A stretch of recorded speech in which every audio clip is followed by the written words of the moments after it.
Limited. Ladies and gentlemen, let's give them a big round of applause again. 再次感谢我们各几位的贵宾出席我们今次的开幕仪式。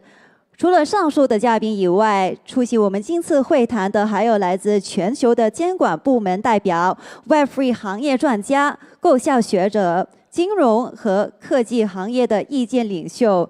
In addition to the guests above, representatives from regulatory authorities worldwide, Web3 industry experts, university scholars, and opinion leaders from the financial and technology sectors are also attending this forum. 感谢各位的莅临。Thank you all for coming here today. Thank you so much. It means the world to us.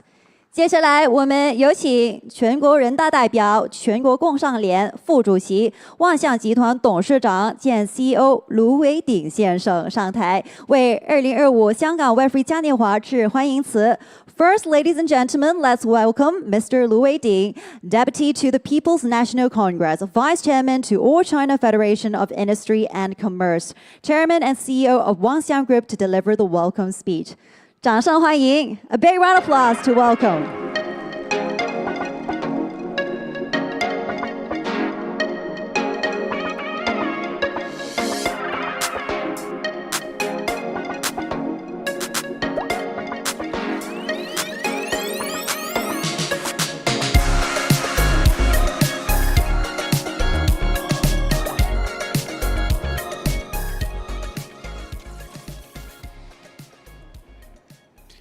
尊敬的陈茂波先生、蔡凤仪女士、邱达根先生，尊敬的各位嘉宾、女士们、先生们，感谢各位莅临第3届香港 Web3 嘉年华，请允许我仅代表上海万象区块链和香港海斯凯集团，向到场的各位嘉宾、各位行业专家和媒体朋友们表示热烈的欢迎和诚挚的感谢。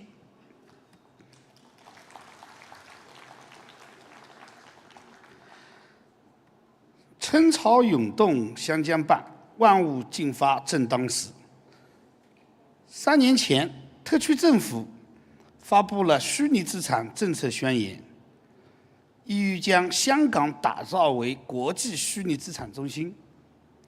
在过去3年间，香港特区政府一直持续完善虚拟资产的监管框架，并在过去1年中推出了包括稳定币监管沙盒在内的多项创新举措，香港国际虚拟资产中心的地位逐渐稳固，全球影响力更上一层楼。今年嘉年华的主题更为丰富，讨论也将更加深入。我们关注到几个重要的特点与趋势：一、传统金融与加密金融进一步深度融合，稳定币 IWA 成为当仁不让的焦点。随着 AI 的快速发展 ，AI 与 Web3 的融合发展也是技术领域的热门话题。3、Web3 行业的聚焦也逐渐从基础设施建设转向应用探索。此刻的香港，既是国家数字经济蓝图的战略支点，更是全球 Web3 创新者的共同主场。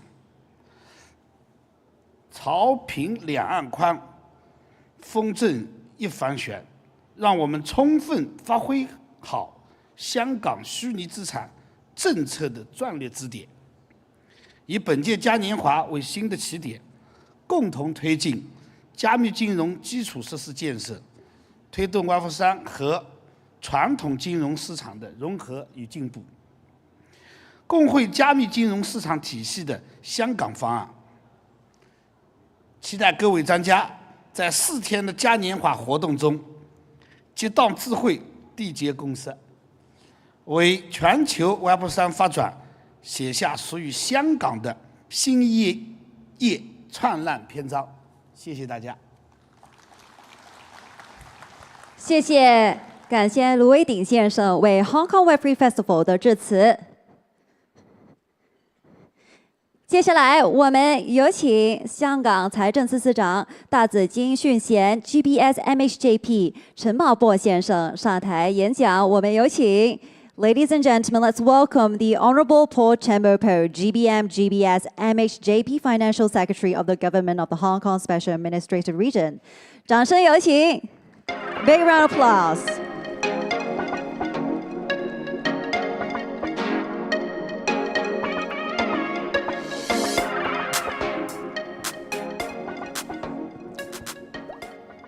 Lu 董事长、肖峰副董事长、Duncan, distinguished guests, innovators, and pioneers of the digital frontier. Good morning to you all.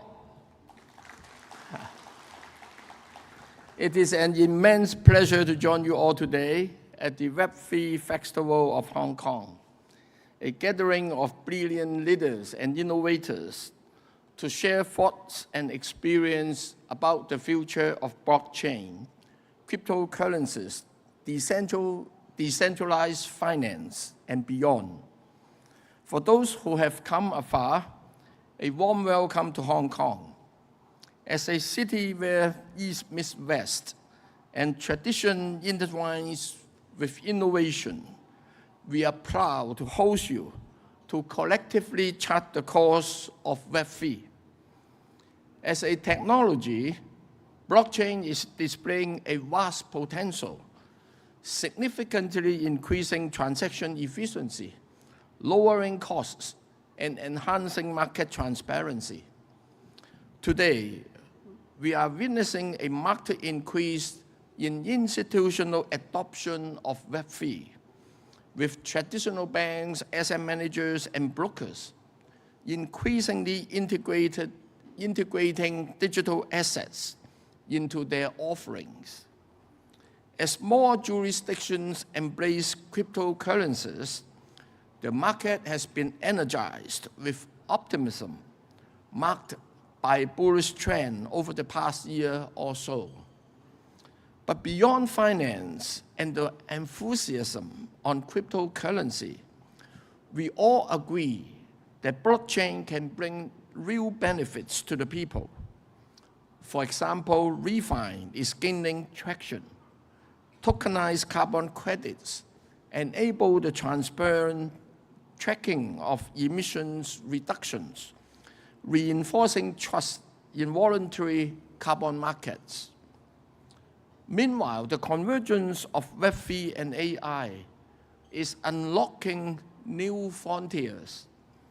In finance, decentralized AI algorithms enhance credit assessment, audit of smart contracts with greater precision, and delivery of hyper-personalized investment strategies.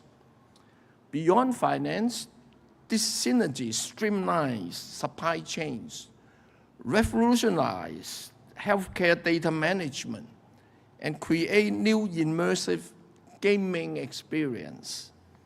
Web3 and AI are transforming business and public services, driving innovation and efficiency at every turn.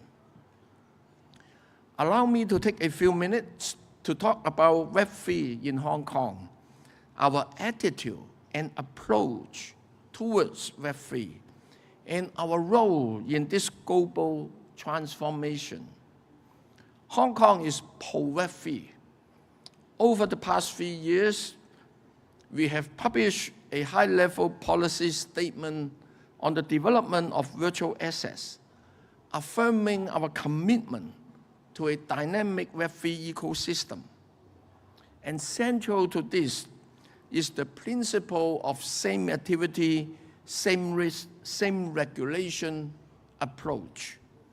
Through a balanced and pro-innovative regulatory approach, we seek to maintain a level playing field for market participants and encourage innovative activities in this space.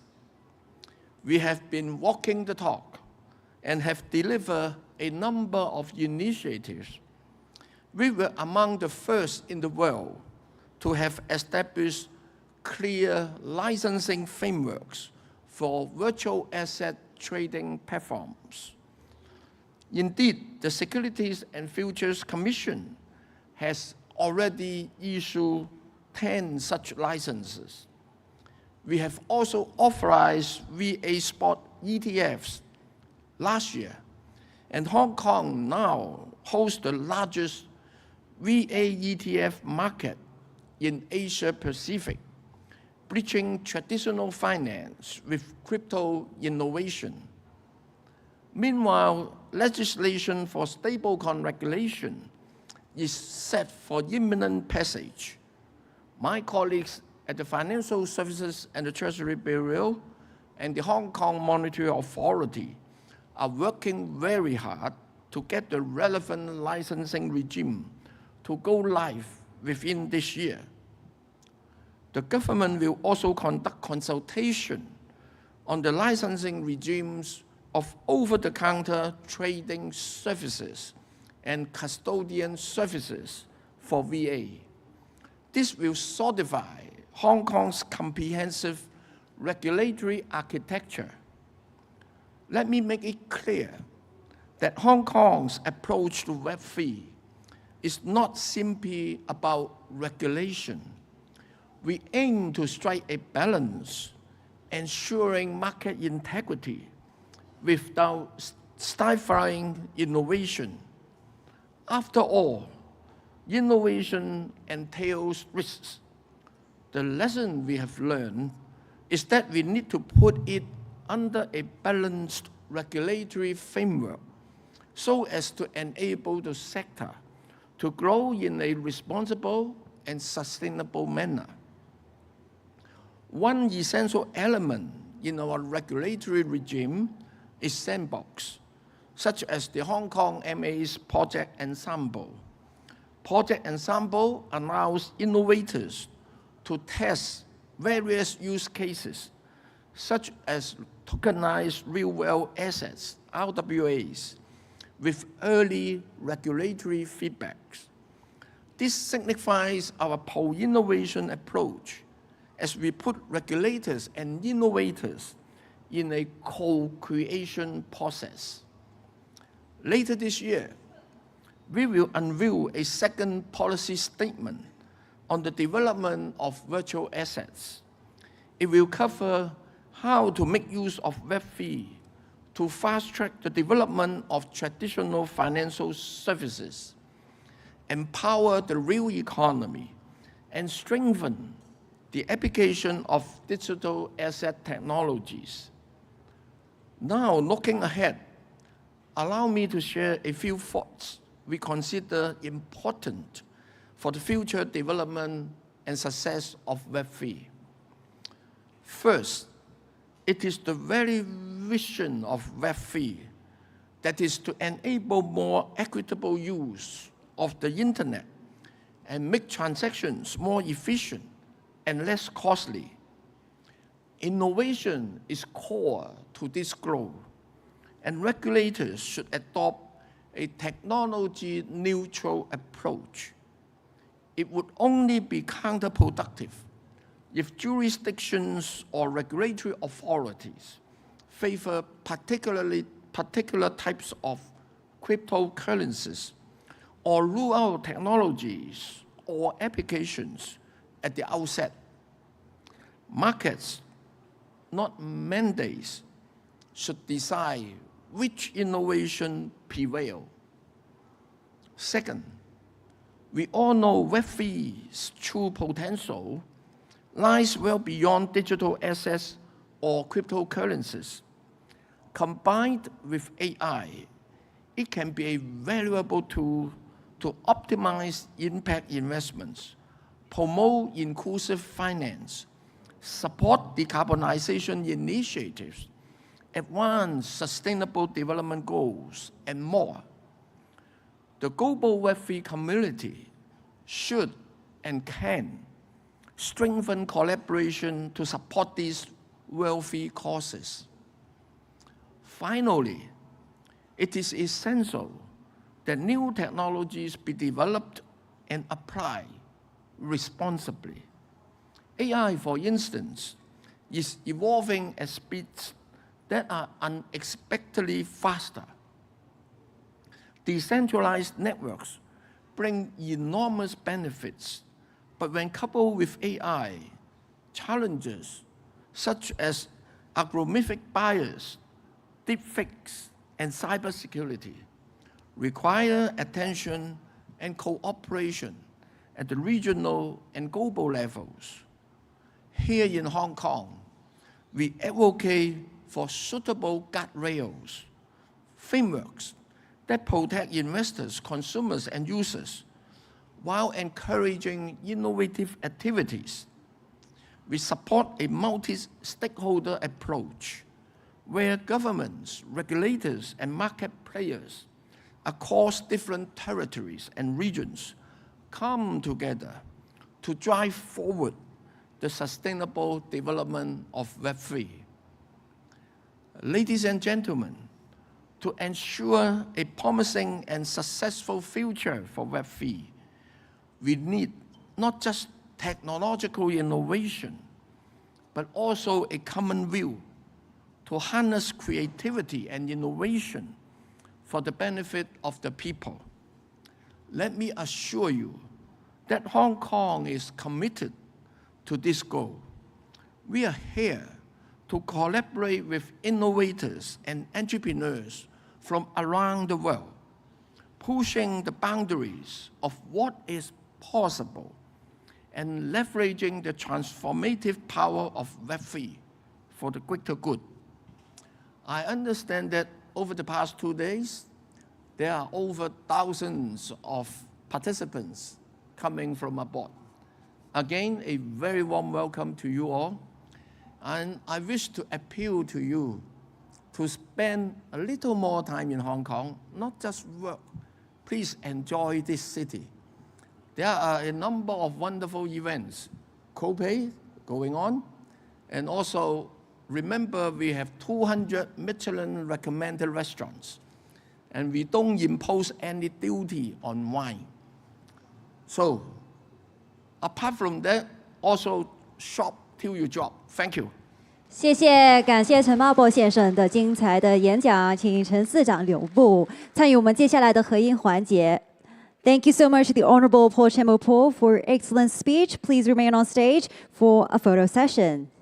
接下来我们有请全国人大代表、全国工商联副主席、万象集团董事长兼 CEO 卢伟鼎先生，掌声有请。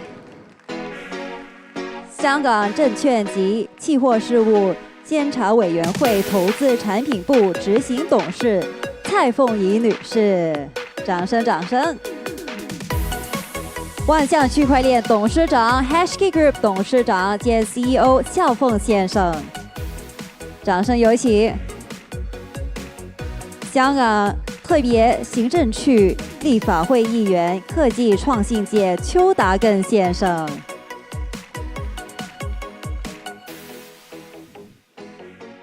香港数码港管理有限公司董事局主席陈锡明先生。再次用掌声欢迎我们的贵宾，感谢你们的莅临。现在我们一起拍个合照，我们先看看中间的大会摄影师。Let's look towards the middle for a photo together. When ready? 1, 2, 3. Let's put on our best smile. 1、2、3，中间的位置。好，非常棒。下一张我们一起给一个赞，好不好 ？Let's put a thumbs up and let's look towards the middle. 我们看看中间大会摄影师，再拍一个合照。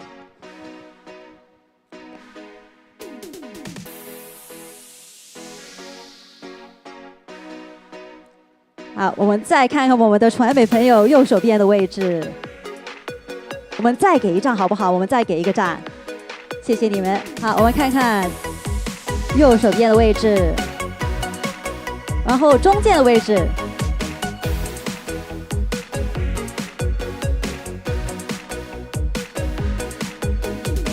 好，谢谢你们，再次感谢我们的贵宾参与我们的盛事，谢谢你们的支持。现在我们有请我们的贵宾可以到台下就坐，请回座。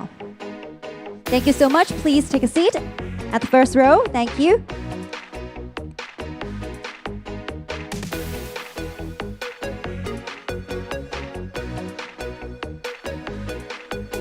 再一次感谢我们的贵宾参与我们今天的盛事。那现在呢，温馨提示我们各位的嘉宾，本次活动采用绿色的线上同传服务，参与者可以扫描各会场专属同传二维码即可获取同传服务。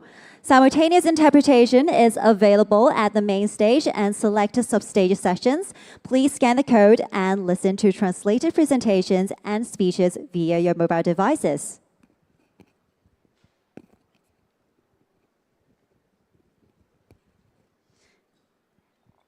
接下来我们会进行我们的主题演讲。我们有请香港证券及期货事务监察委员会投资产品部执行董事蔡凤仪女士上台演讲，掌声有请。Next, let's welcome Christina Choi, Executive Director of Investment Products, Securities and Futures Commission Hong Kong, to the stage to deliver a keynote speech. A big round of applause to welcome her.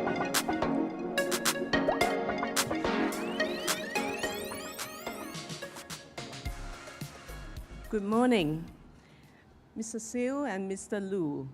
Ladies and gentlemen, distinguished guests and fellow innovators, it is my great pleasure to speak to you all at this iconic event for Web3. Before I elaborate on the SFC's initiatives in this regard, let me start with a very quick story. Last week, while scrabbling through a dusty box of forgotten treasures in my room, I found something curious. I held it up to my son and asked, "Do you know what this is?"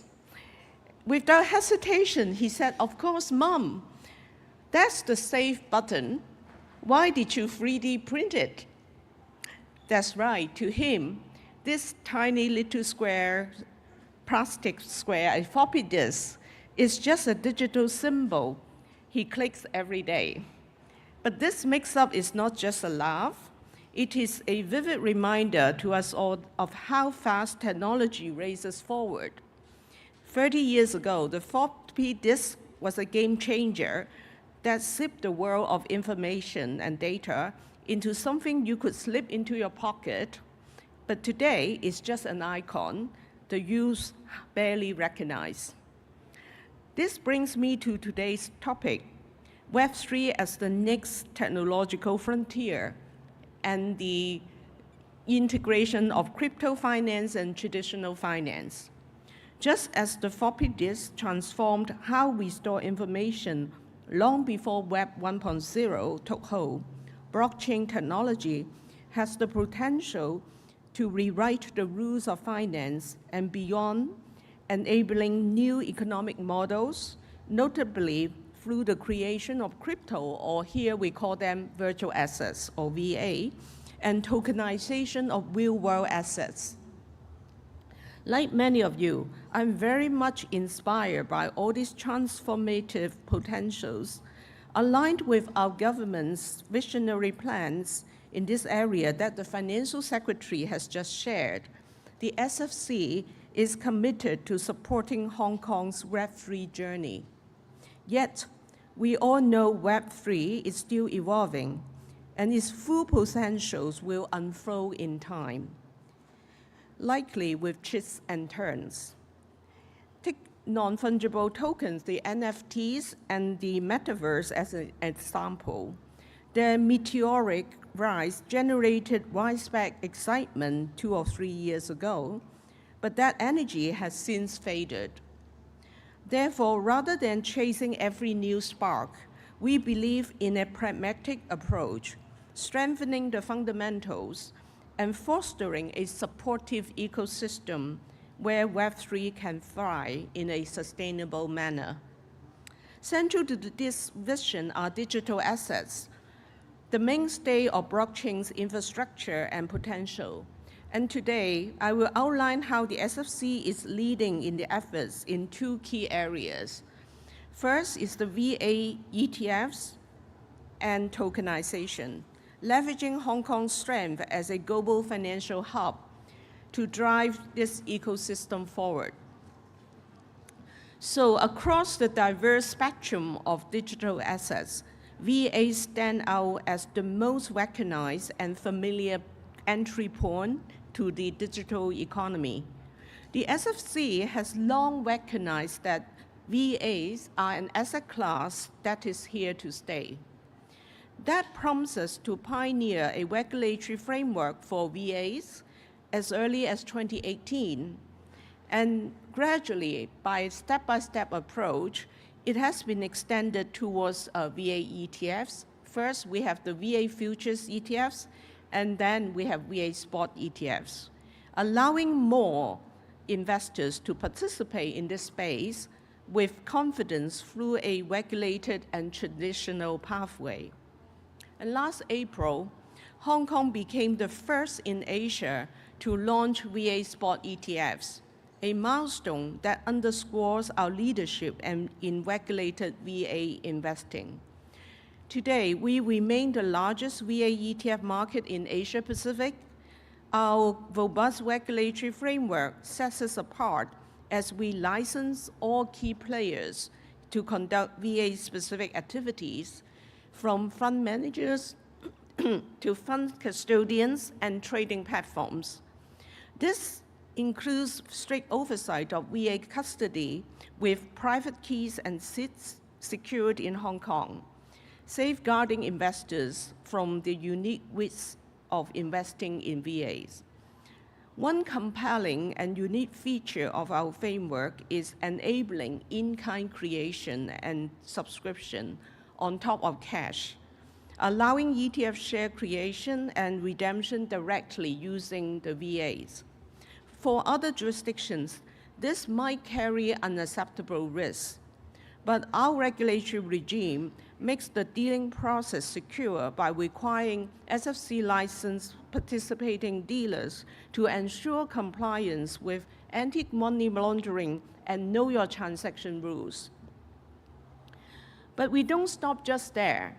Our framework evolves to meet investor needs and advance the Web3 ecosystem. One exciting development is the expansion of eligible VA underlying assets. Initially, the VA spot ETFs focused on Bitcoin and Ethereum.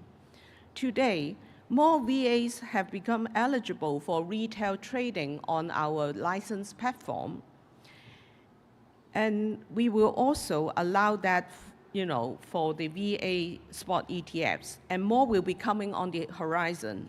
And this will pave the way for more diverse ETF offerings, such as a single ETF that tracks a basket of VAs, similar to a traditional diverse index fund.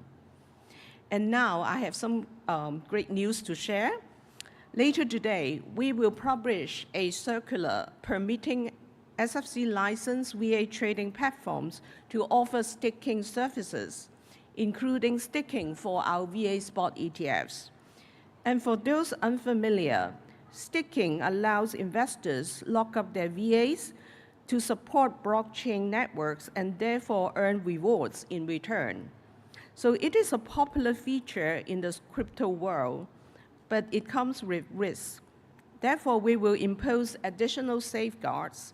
For instance, our licensed platforms must maintain custody of the staked VAs, and we will put a cap of the proportion of VA spot ETFs that can be staked to manage liquidity risks. And this, once again, reflects our core principle, embracing innovation without compromising investor protection. So moving on from VA ETFs, which allow crypto assets and traditional finance to meet each other, tokenization offers a complementary pathway by applying blockchain technology to traditional assets and real-world assets alike, from bonds and funds to real estate and art. It could enhance efficiency, unlock liquidity and access to these assets, and bridge them to the Web3 ecosystem. And the financial landscape will therefore become much more interconnected. And some market participants have estimated that tokenized assets could be a $1 trillion market by 2030, mirroring the ETF growth story. And some estimated that tokenization of asset management alone could deliver cost savings exceeding $100 billion every year. Here in Hong Kong, progress is already underway to capitalize on these opportunities. The journey began with our tokenization circulars published in November 2023. They provide regulatory clarity for tokenizing investment products and also signal Hong Kong's commitment to facilitate development in this area. Fast forward to today, our efforts are starting to bear fruits. We have seen in our city privately offered tokenized structured notes, warrants, bonds, and private tokenized funds, and also a retail tokenized gold product physically backed by physical gold. So just recently, 3 retail tokenized money market funds hit the market, and one of them being the largest debut of this kind. In parallel with that process, Project Ensemble that you just heard from the Financial Secretary, launched by the Hong Kong Monetary Authority in 2024, serves as our innovative sandbox for tokenized money, an important building block for enabling seamless transactions of tokenized assets. And the SFC is co-leading the asset management-related pilots. Under the project, collaborating with the industry to integrate tokenized money into the trading and dealing of tokenized products. And these experiments are yielding valuable insights for real-world adoption to deliver tangible benefits, such as instant fund subscriptions, redemption, and shorter settlement cycles. Next, we will explore secondary trading of the tokenized investment products, an area generating much excitement. I think it is no doubt a critical piece in the long run that would give tokenized assets 24/7 liquidity and access, from peer-to-peer over-the-counter trades to full on-exchange trading. But investor protection remains our priority. Just as the traditional stock exchanges have evolved over many years, the challenges in this area would be equally, if not more, complex, including custody, liquidity provision, fair pricing, order matching, and the unique risks related to the tokenized assets and in the whole ecosystem. It follows that we will proceed thoughtfully and certainly explore measures to support the industry efforts along the way. So what do all this mean? Why choose Hong Kong for your Web3 project? I think the answer is very clear. Hong Kong has it all. Ranking third in the Global Financial Centers Index, we have a rock-solid financial system of time-tested resilience. We have a trusted legal and regulatory framework rooted in common law, renowned for its integrity, independence, and also fairness. Our location at the heart of Asia, geographically, economically, and culturally, makes us the natural hub for the flow of digital assets and Web3 talents like all of you across the region. Beyond these foundations, Hong Kong's authorities are making concrete and coordinated steps to realize our vision. And the government's policy statement on the development of virtual assets in Hong Kong and the coming 2.0 statement will affirm our commitment and ambition to drive VA innovations. Meanwhile, the Hong Kong MA is pushing boundaries with the Project E Hong Kong Dollar Plus, Project M Bridge, and a stablecoin sandbox to explore a central bank digital currency, blockchain-based cross-border payments, and regulated stablecoins. And of course, for the SFC, we unveiled the Aspire roadmap in February, just 2 months ago, to lay out our forward-looking plan centered on the 5 pillars of access, safeguards, products, infrastructure, and relationships.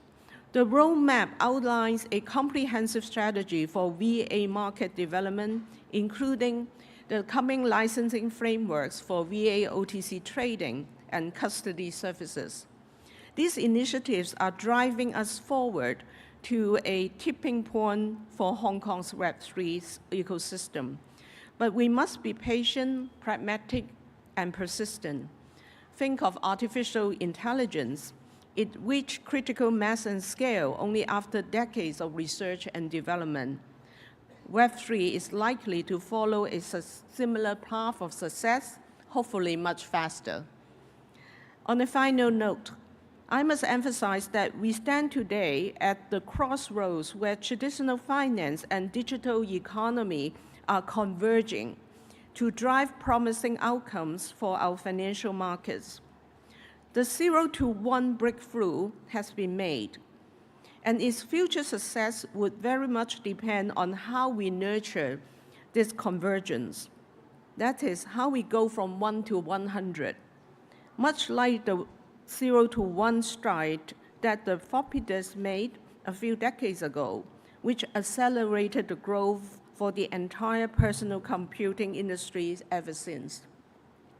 So today, let's all work together on our way towards 100 by integrating the reliability of traditional finance with the vitality and dynamism of the digital economy.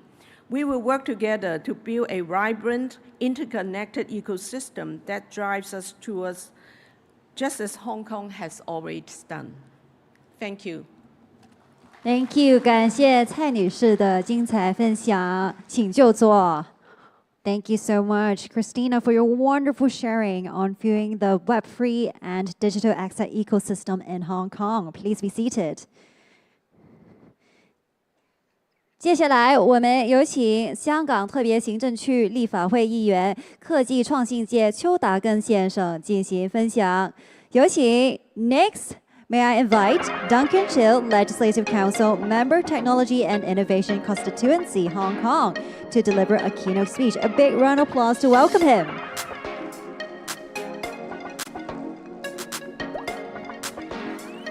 Ladies and gentlemen, good morning.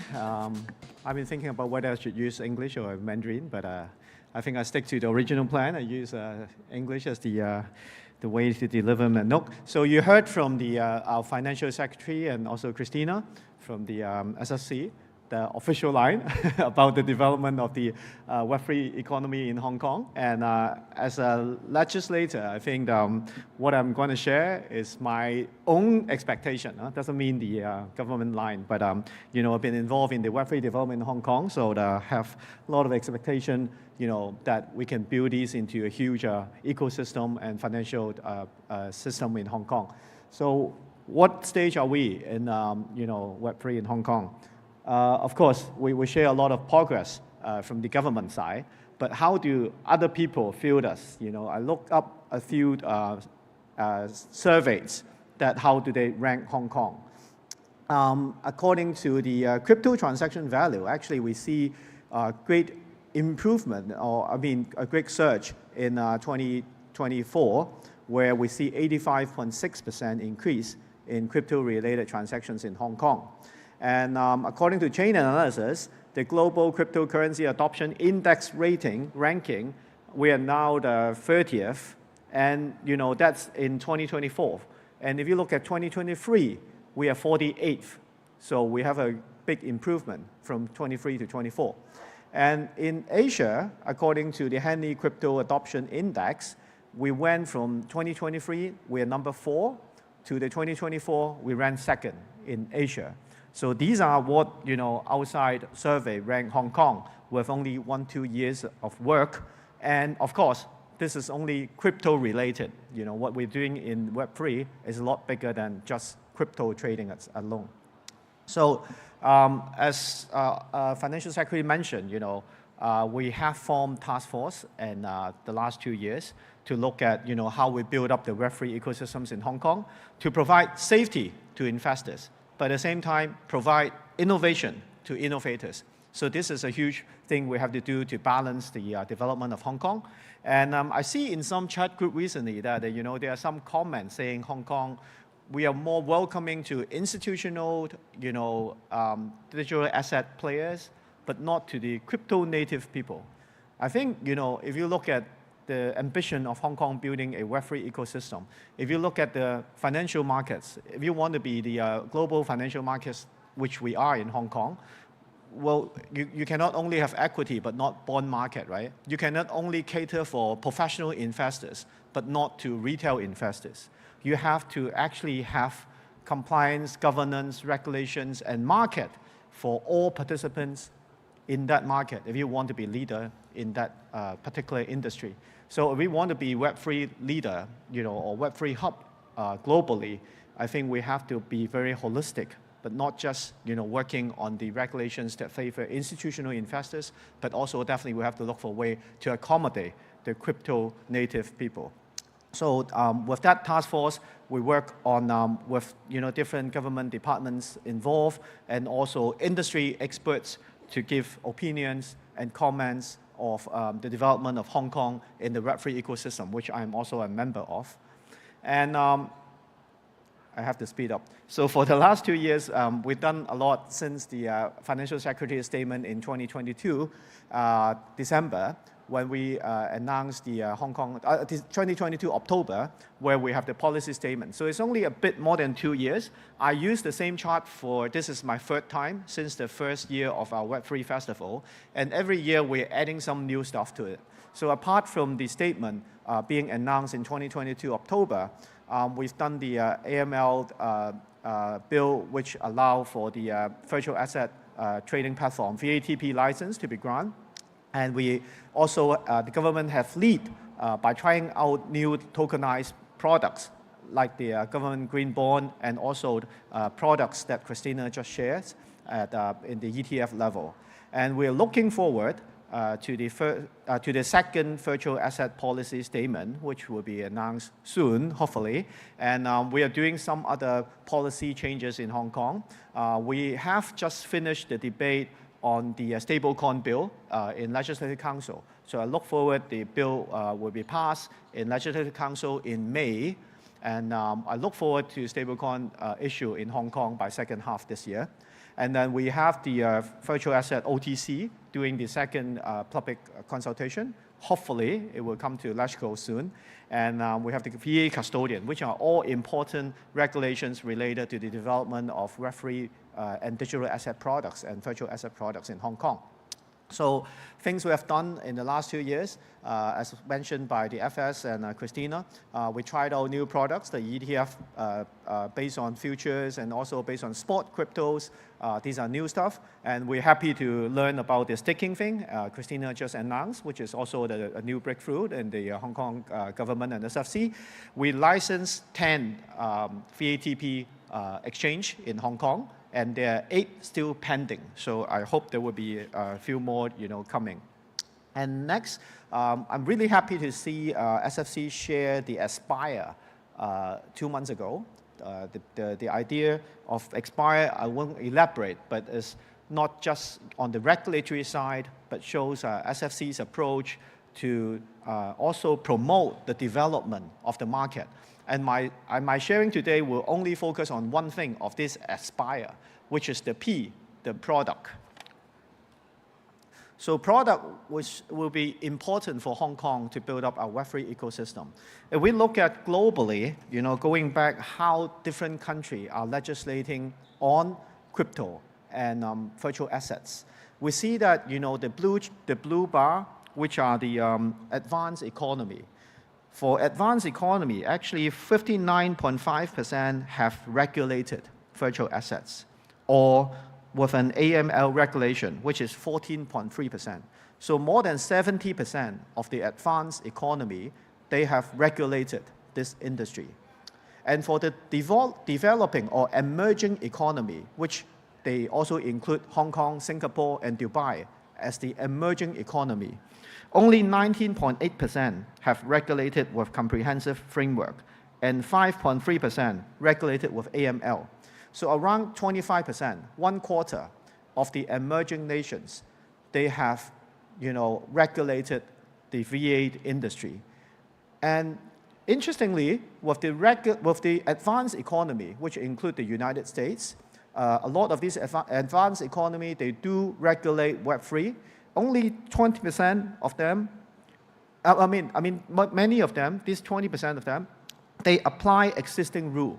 You see the advanced economy, they regulate virtual assets, but they use existing rule mostly to govern this industry. Where the emerging market, like Hong Kong, Singapore, Dubai, we have set out a bespoke rule. So we come up with, our own set of new legislation to run this virtual asset industry. And within this, if we want to be holistic, there are many things in the industry we have to look into legislation or regulation. So these are the product side we have to look into. Staking, we're happy to hear from Christina. We have this policy now on the staking. Mining, derivatives, lending, the multiple of lending, payment. These are all things we have to set out for the industry to understand, what can be done and what cannot be done in Hong Kong. And the range of service, we have the exchange services now, we have the VATP license, but what about broker-dealer? Who can deal, what's the procedure of the broker-dealer involved? Custodian, we look forward to the custodian license very soon, and advisory. And of course, in the regulatory approach, product listing, this is important. What can be listed in Hong Kong? So, there are many things more. We still have to, come up with, a set of governance in Hong Kong to actually get everyone into the market. And definition of product, how do we define the product? Because we all know this is a new market. How do we define crypto? Or what is Bitcoin? This actually lead to a long discussion over the years. Xiao Zhong actually yesterday laid out 5 definitions of the tokens.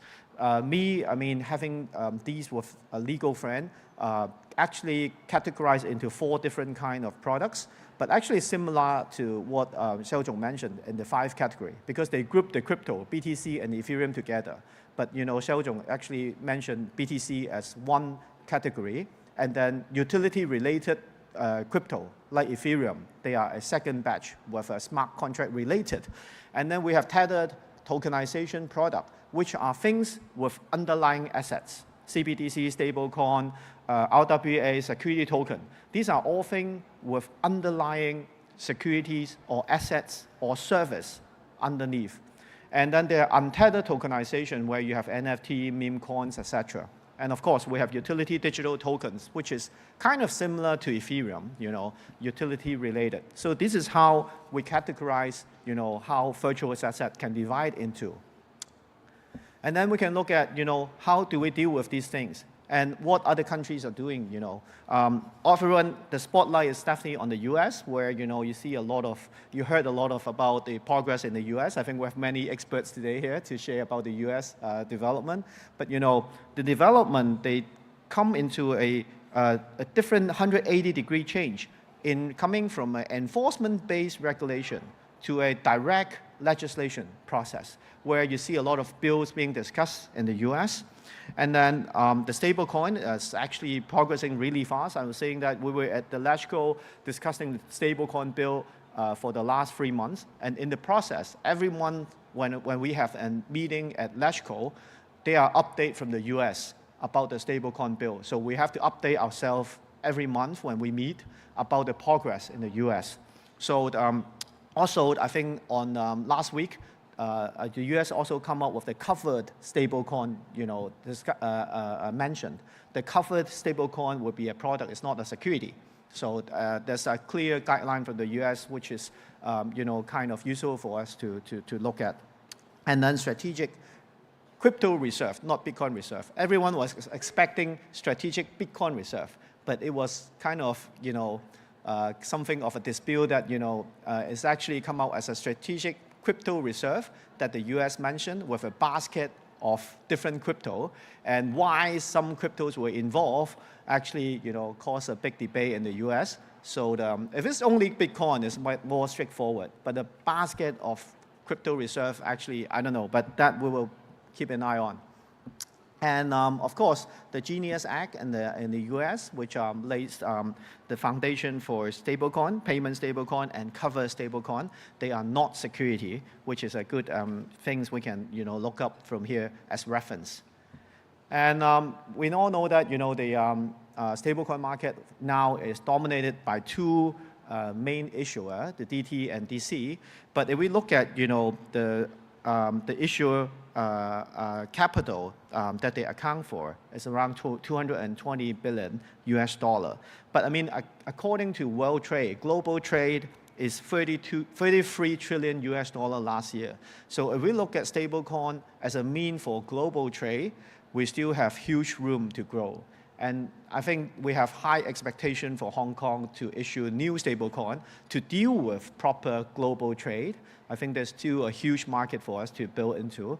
And the existing market represents some kind of global trade that they are settling. But there are actually a huge more room for Hong Kong to actually to issue new products. And I look forward to stablecoin being issued in Hong Kong to deal with a big part of the global trade.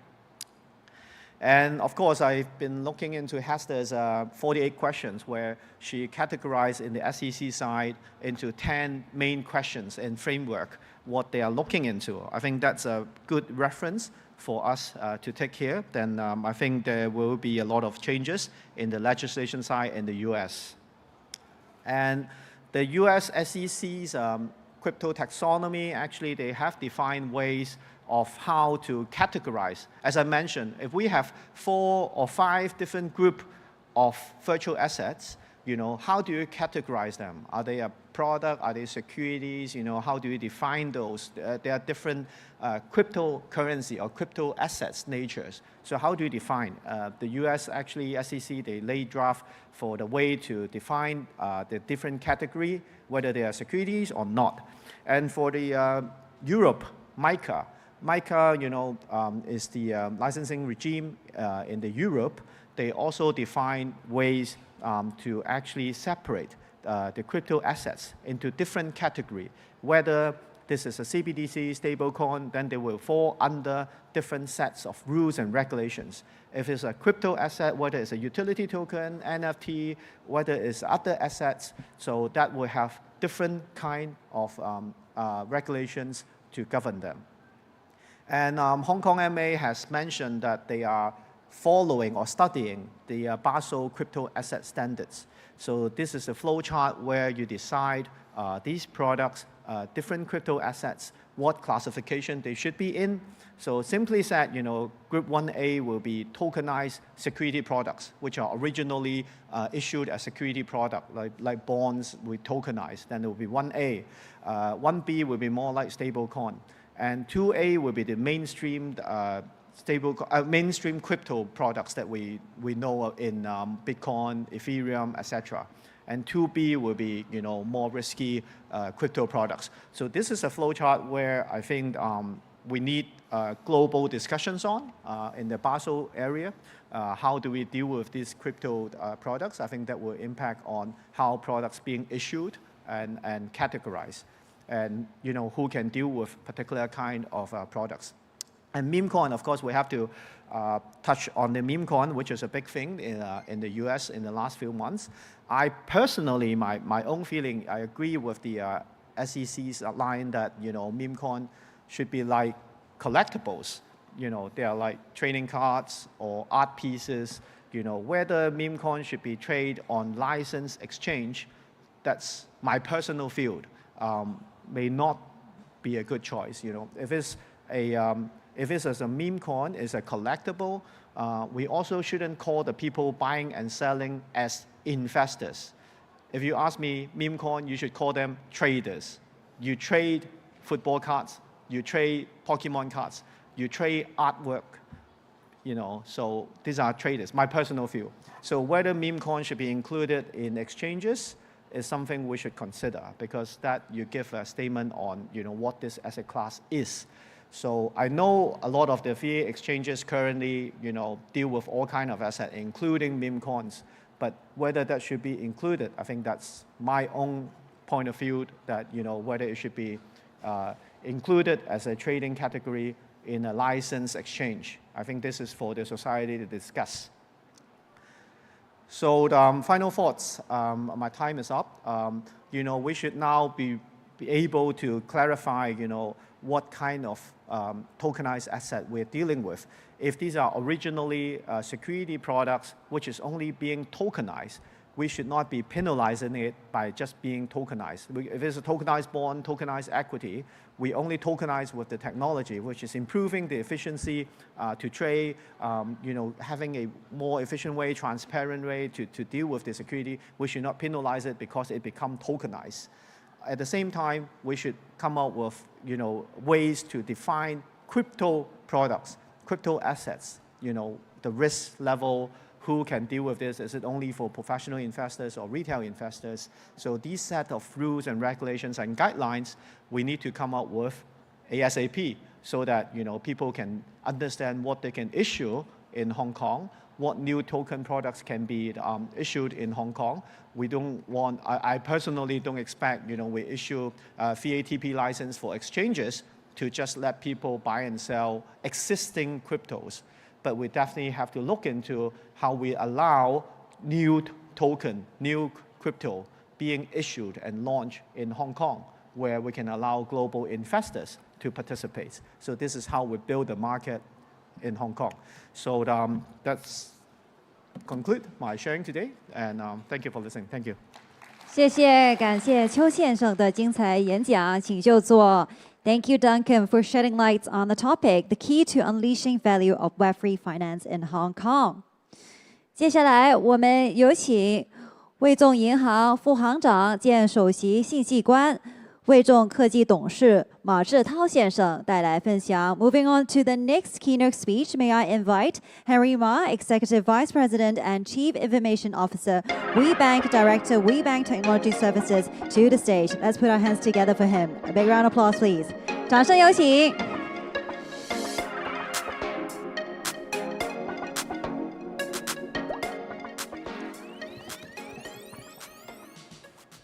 尊敬的卢董事长、肖董事长、distinguished guests, I'm actually also have a similar struggle like what Duncan had, whether to deliver my speech in English or in Chinese.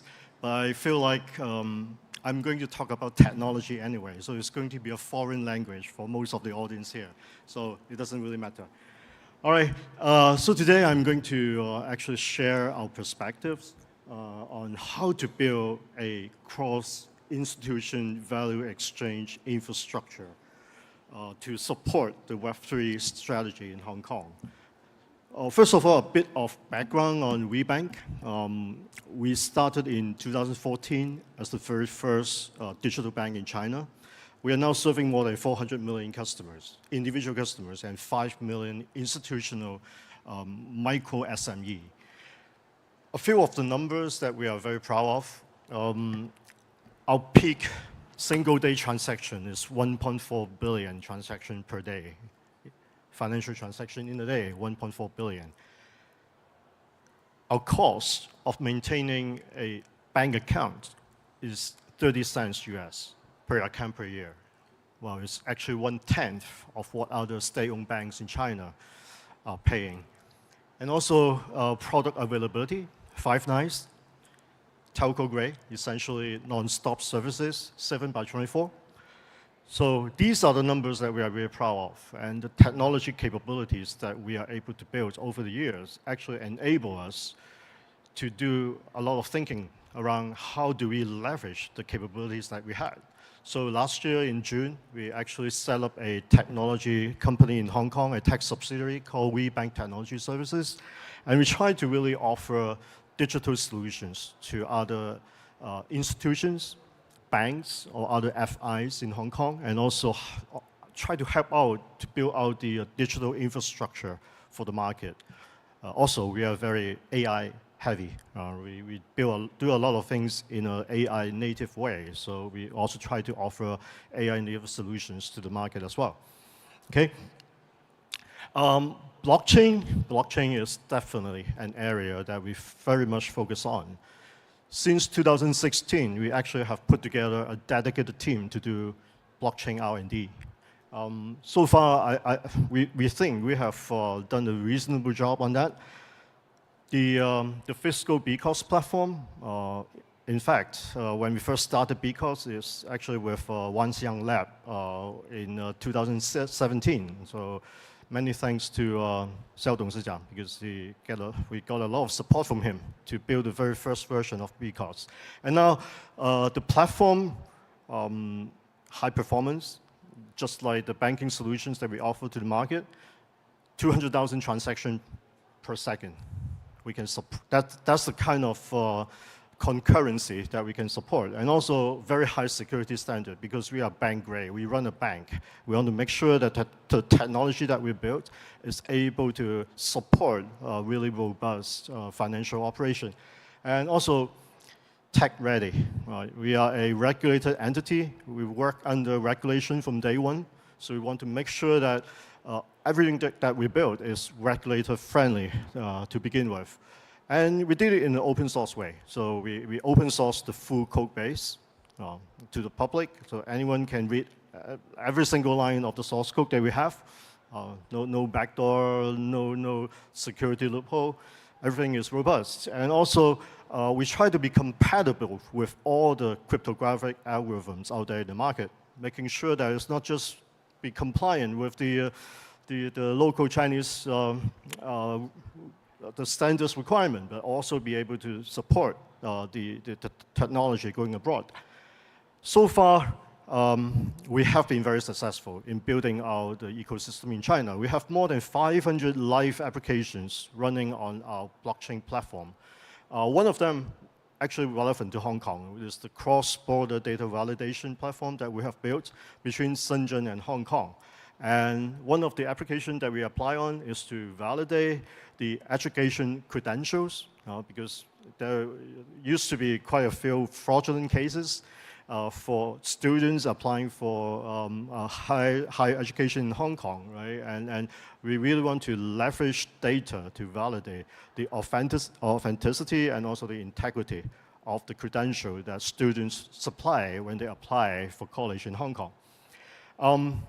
Also, a lot of the output from the development that we had is standards, right?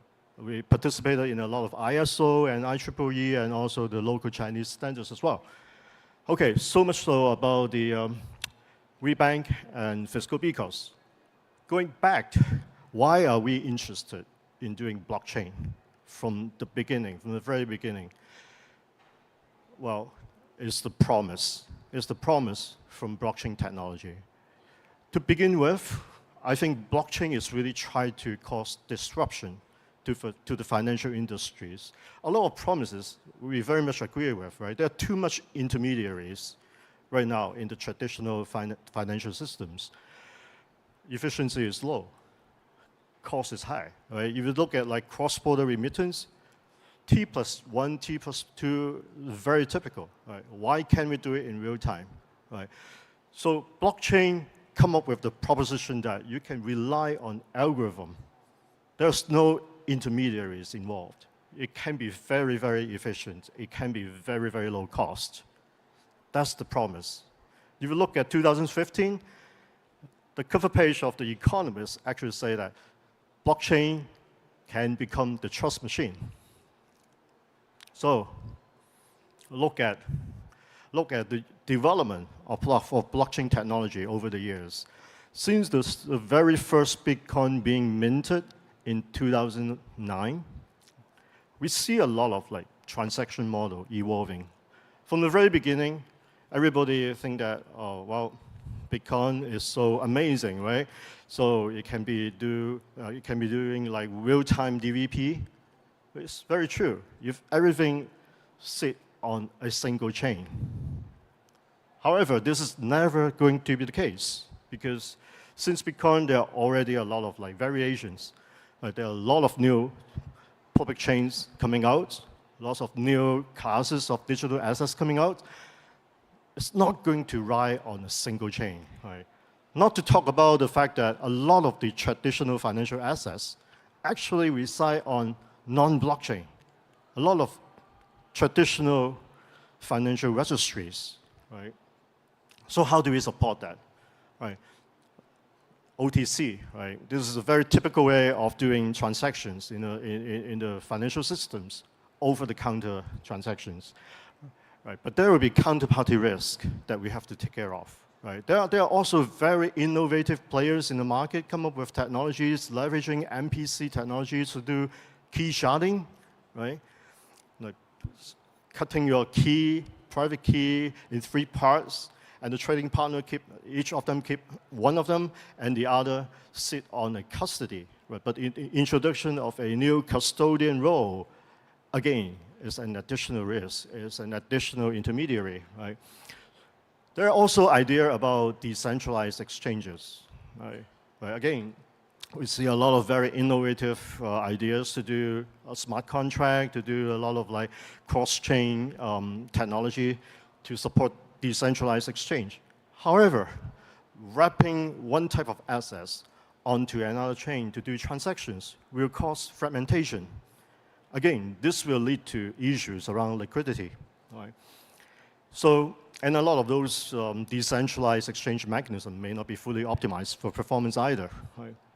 So at the end of the day, we go back to the very traditional approach, build centralized exchange, right?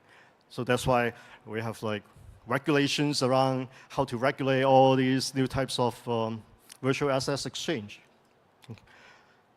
There's nothing bad about it, right? Because doing exchange using this kind of intermediary is a very traditional way, very mature way of how you do transactions.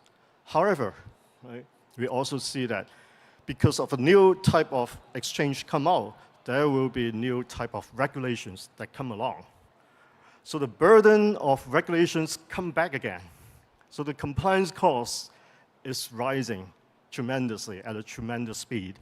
I'm sure in the audience today, there are quite a few of them, right, also in virtual assets exchange, right? They will feel the pressure, they will feel the pain as well. So how do we tackle this problem? Is there any way that we can actually balance the goals of achieving efficiency, security, and also stay low cost around compliance? We believe there is, right? We can actually try to develop an infrastructure who can support different types of virtual assets and then really decouple the so-called tokenization and the transaction model. Get them fully decoupled. They don't need to tie up to each other, right? You don't need to ride on a single chain to do everything. And on security aspect, how do you do atomic swap? Atomicity is really the key. How do you make sure that the buyer and the seller, they will be able to complete transactions in real time without any delay, without doing the traditional clearing and settlement process? DVP, I mean, essentially in the financial world, delivery versus payment is the problem that we need to address, need to solve ultimately. Also on compliance, we don't want additional burden on regulations. We want to come light with compliance. We want to stick with the existing regulations and make sure that there won't be additional requirement being imposed. Is there a way to do that? We believe so, okay? We still believe that there's a way to really reconstruct the trust machine, leveraging technology, but definitely not by technology itself, okay? We want to have a very robust, high-performance underlying chain to be able to support the different types of virtual assets, RWAs, to be linked into the infrastructure. We want full decoupling of tokenization and transactions. We want DVP. We want atomic swap of these transactions happening in real time. And however, to do that, we can't just rely on technology. There need to be partners in the legal space, in other financial industries, to be able to provide the support, provide instruments to really ensure that can happen. Also on compliance, we really want to be able to group the participant, the trading partners, according to regulators. Okay, so that they can stick with the existing regulations and really don't need to do anything in addition. As I mentioned, it's not going to be just by technology itself. WeBank Technologies in Hong Kong, we have taken the lead to set up a platform, what we call the Portal of the Orient Symposium. Okay, Hong Kong is called the Pearl of the Orient, right? So we want to set up this symposium to really invite partners with like mindsets, with similar intentions to join force with us and to build out the next generation public infrastructure, which will unlock the full potential of WeBank for the continuous and healthy growth of Web3. Okay, so that's my sharing today. Thank you. 谢谢，感谢马先生的精彩分享，请就座。Thank you, Henry, for diving deep into the topic, building an inter-institutional value exchange infrastructure to boost prosperity in Hong Kong. 接下来，我们有请京东集团副总裁、首席经济学家沈建光先生带来分享。Next, let's welcome a keynote speech from Mr. Shen Jianguang, Vice President and Chief Economist, JD.com Incorporation. A big round of applause to welcome him. 掌声有请。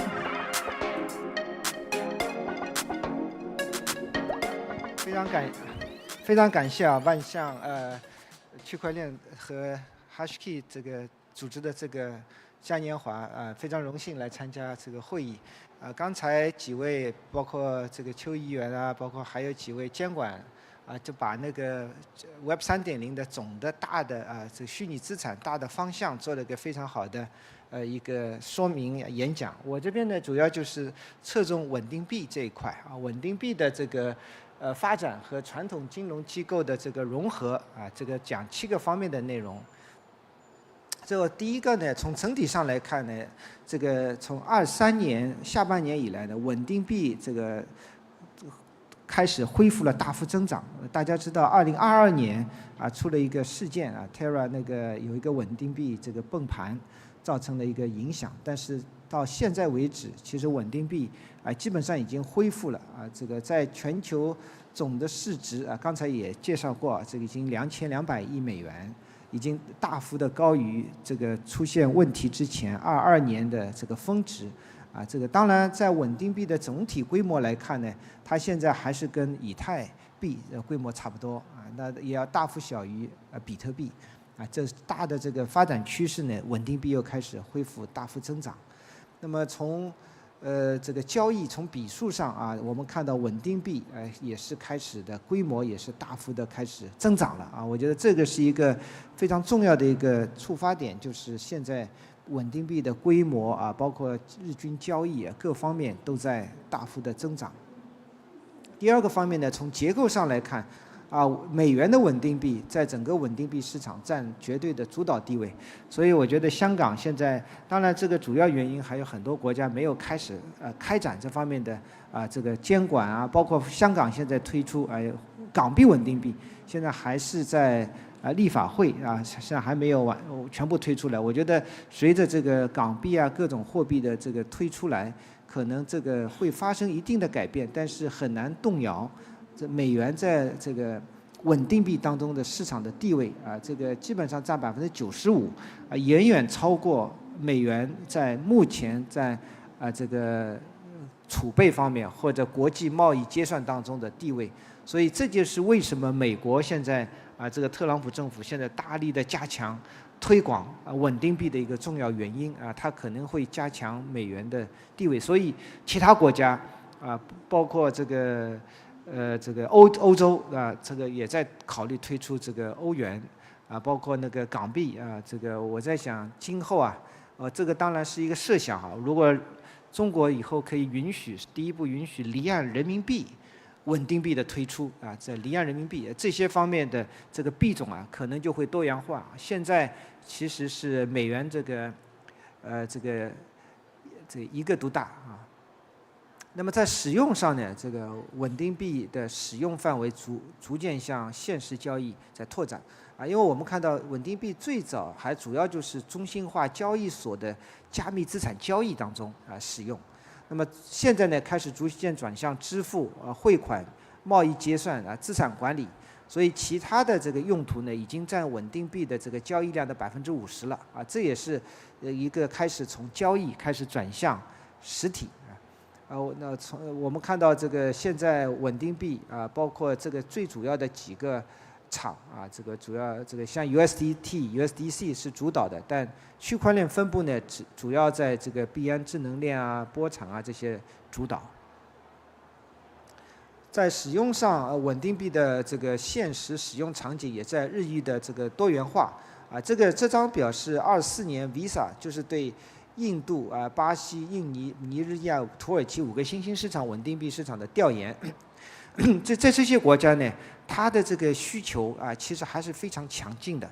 那主要是用在货币替代为规避本币的货币大幅的波动贬值可以用于美元银行账号的替代，以及用于企业间的支付和消费者支付、金融投资和实物投资其实这块在发展中国家发展非常快所以使用上呢，其实它也很有市场所以现在感觉上就是还在处在刚刚开始的阶段包括香港也没有正式是吧？这个推出也马上今年就会推出中国现在还在这个研讨这个是什么时候可以离岸人民币也可以发展起来。欧洲呢 ，Mika 已经推出来，但是现在欧元这个稳定币还是非常少。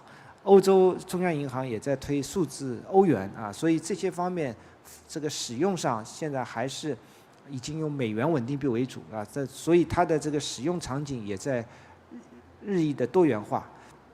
那么这里边呢，就是在这个新兴市场规避本币波动风险，稳定币成为一个重要的一个选择这个我研究也发现这个货币波动导致了这个新兴市场国家的这个巨幅的这个经济的波动所以现在看这个稳定币这个还是一个非常重要的对这些国家来说这些企业个人来说这个一个资产保值的一个重要的一个途径。那么在支付上，现在稳定币一个重要的途径就是跨境支付的比重现在在持续攀升稳定币这个现在的这个季度的支付规模正在超越传统的这个支付系统这个23年这个 B2B 的跨境支付的总市场规模39万亿以后会达到30年达到53万亿当中，稳定币的规模和包括它的用户人群都在不断的这个上升超越了这个传统的支付机构。所以在这22年以来呢，我们也看到这个币安的这个支付在全球的这个活跃用户当中已经达到1200万这个24年底超过了2700万可以看到这个增速是非常迅猛。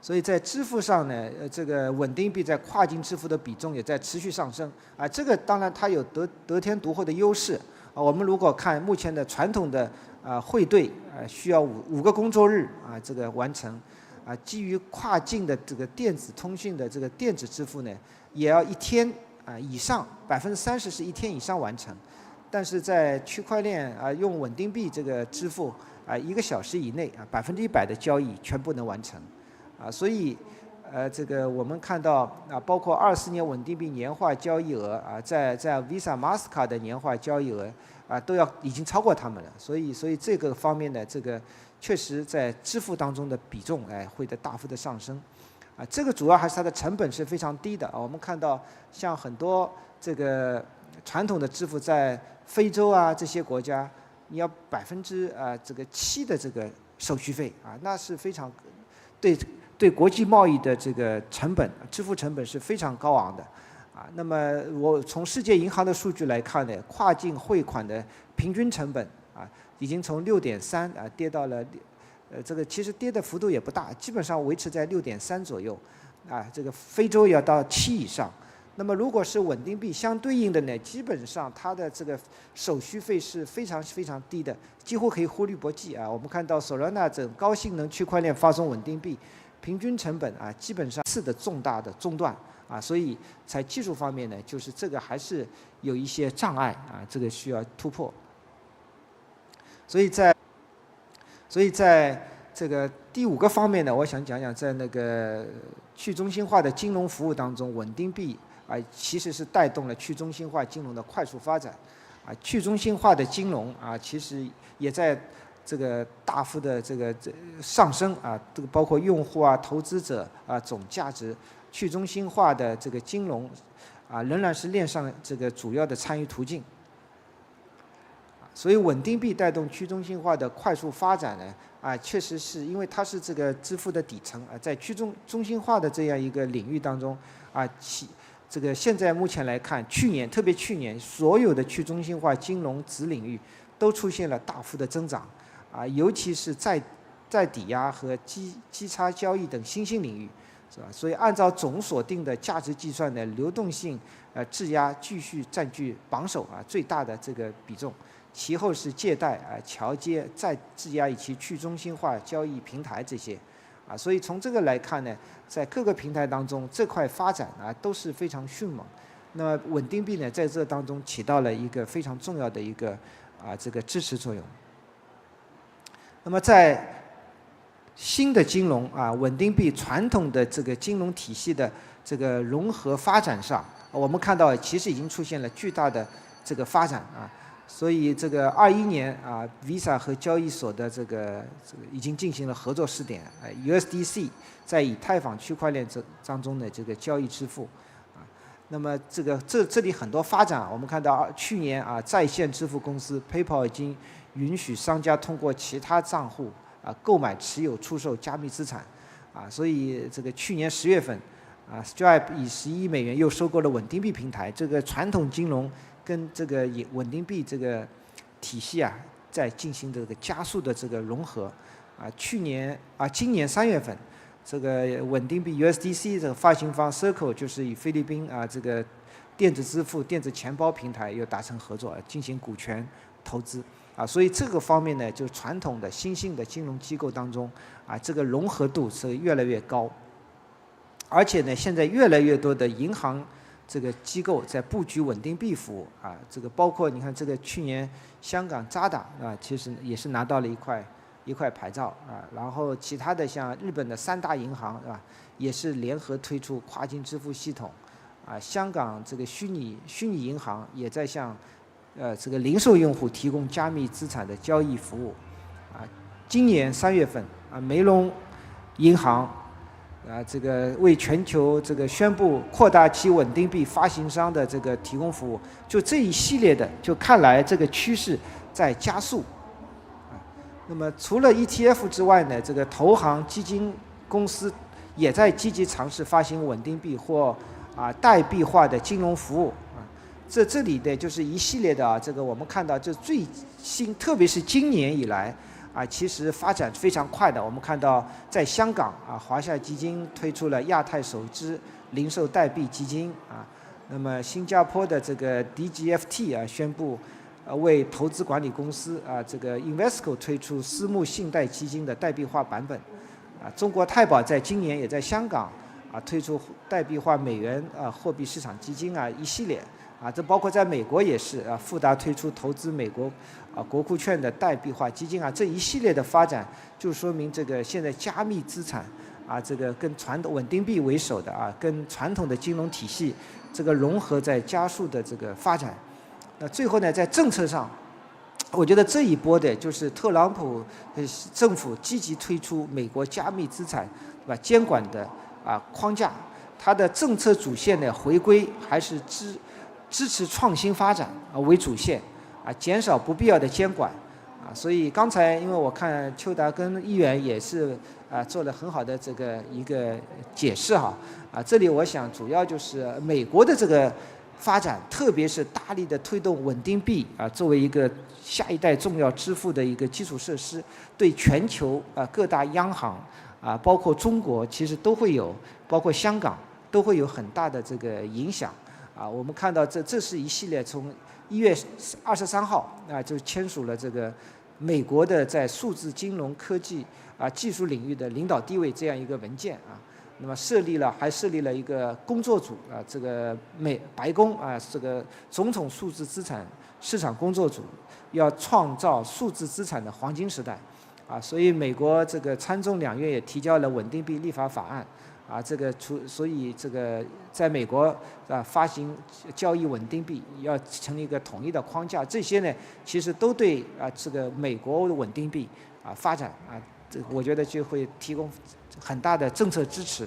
那么所以这些国家呢，其他国家包括欧盟阿联酋新加坡、香港都在制定都已经或者已经发布了监管框架，或者已经在推出，包括香港已经马上就议会3读之后要开始正式发稳定币所以我觉得在这个全球的监管上，这一波这个浪潮我觉得就是会25年，我觉得是一个可能是一个非常重要的一个转折点就是很多国家都会发出各种各样的稳定币币种那么在政策上呢，美国的这样一个政策转变对全球的这个影响是最为直接的这个很多国家开始都纷纷改变这个对稳定币的这个态度所以我想今年这个正好今年马上要发稳定币了这个也是一个非常好的一个发展机会，所以在顺应了这个全球的稳定币发展的潮流正好时间也到了，谢谢大家谢谢，感谢沈先生的精彩演讲，请就坐。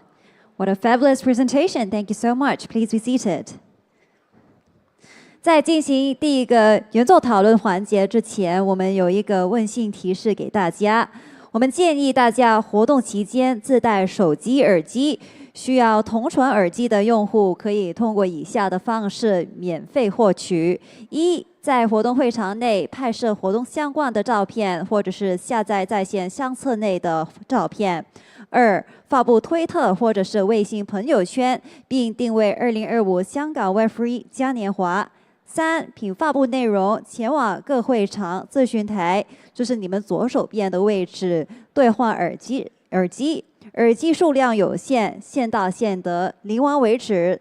So before we dive right into our first panel discussion, we have a few friendly reminders for everyone. Please remember to bring your own headphones to the event. If you don't have a pair available, you can get one for free by following these steps. First of all, take a photo inside the event site or download one from the online album. Secondly, tweet the photo using the Web3 Festival hashtag. And thirdly, show your post to our staff at the information counter on your left-hand side. Headphones are given out on a first-come, first-served basis. 接下来是 Web3 全球监管现状与挑战的原作讨论环节。Next, ladies and gentlemen, we will have a panel discussion on the topic, the current state and challenges of global Web3 regulation. 现在我们有请我们原作讨论的主持人还有嘉宾上台。Let's welcome our moderator, Duncan Till, Legislative Council Member, Technology and Innovation Constituency.A big round of applause to welcome our moderator and also our panelist, David Lee, Chairman of Global FinTech Institute. Welcome. Yankee Oda, Chairman of Japan Virtual and Crypto Asset Exchange Association.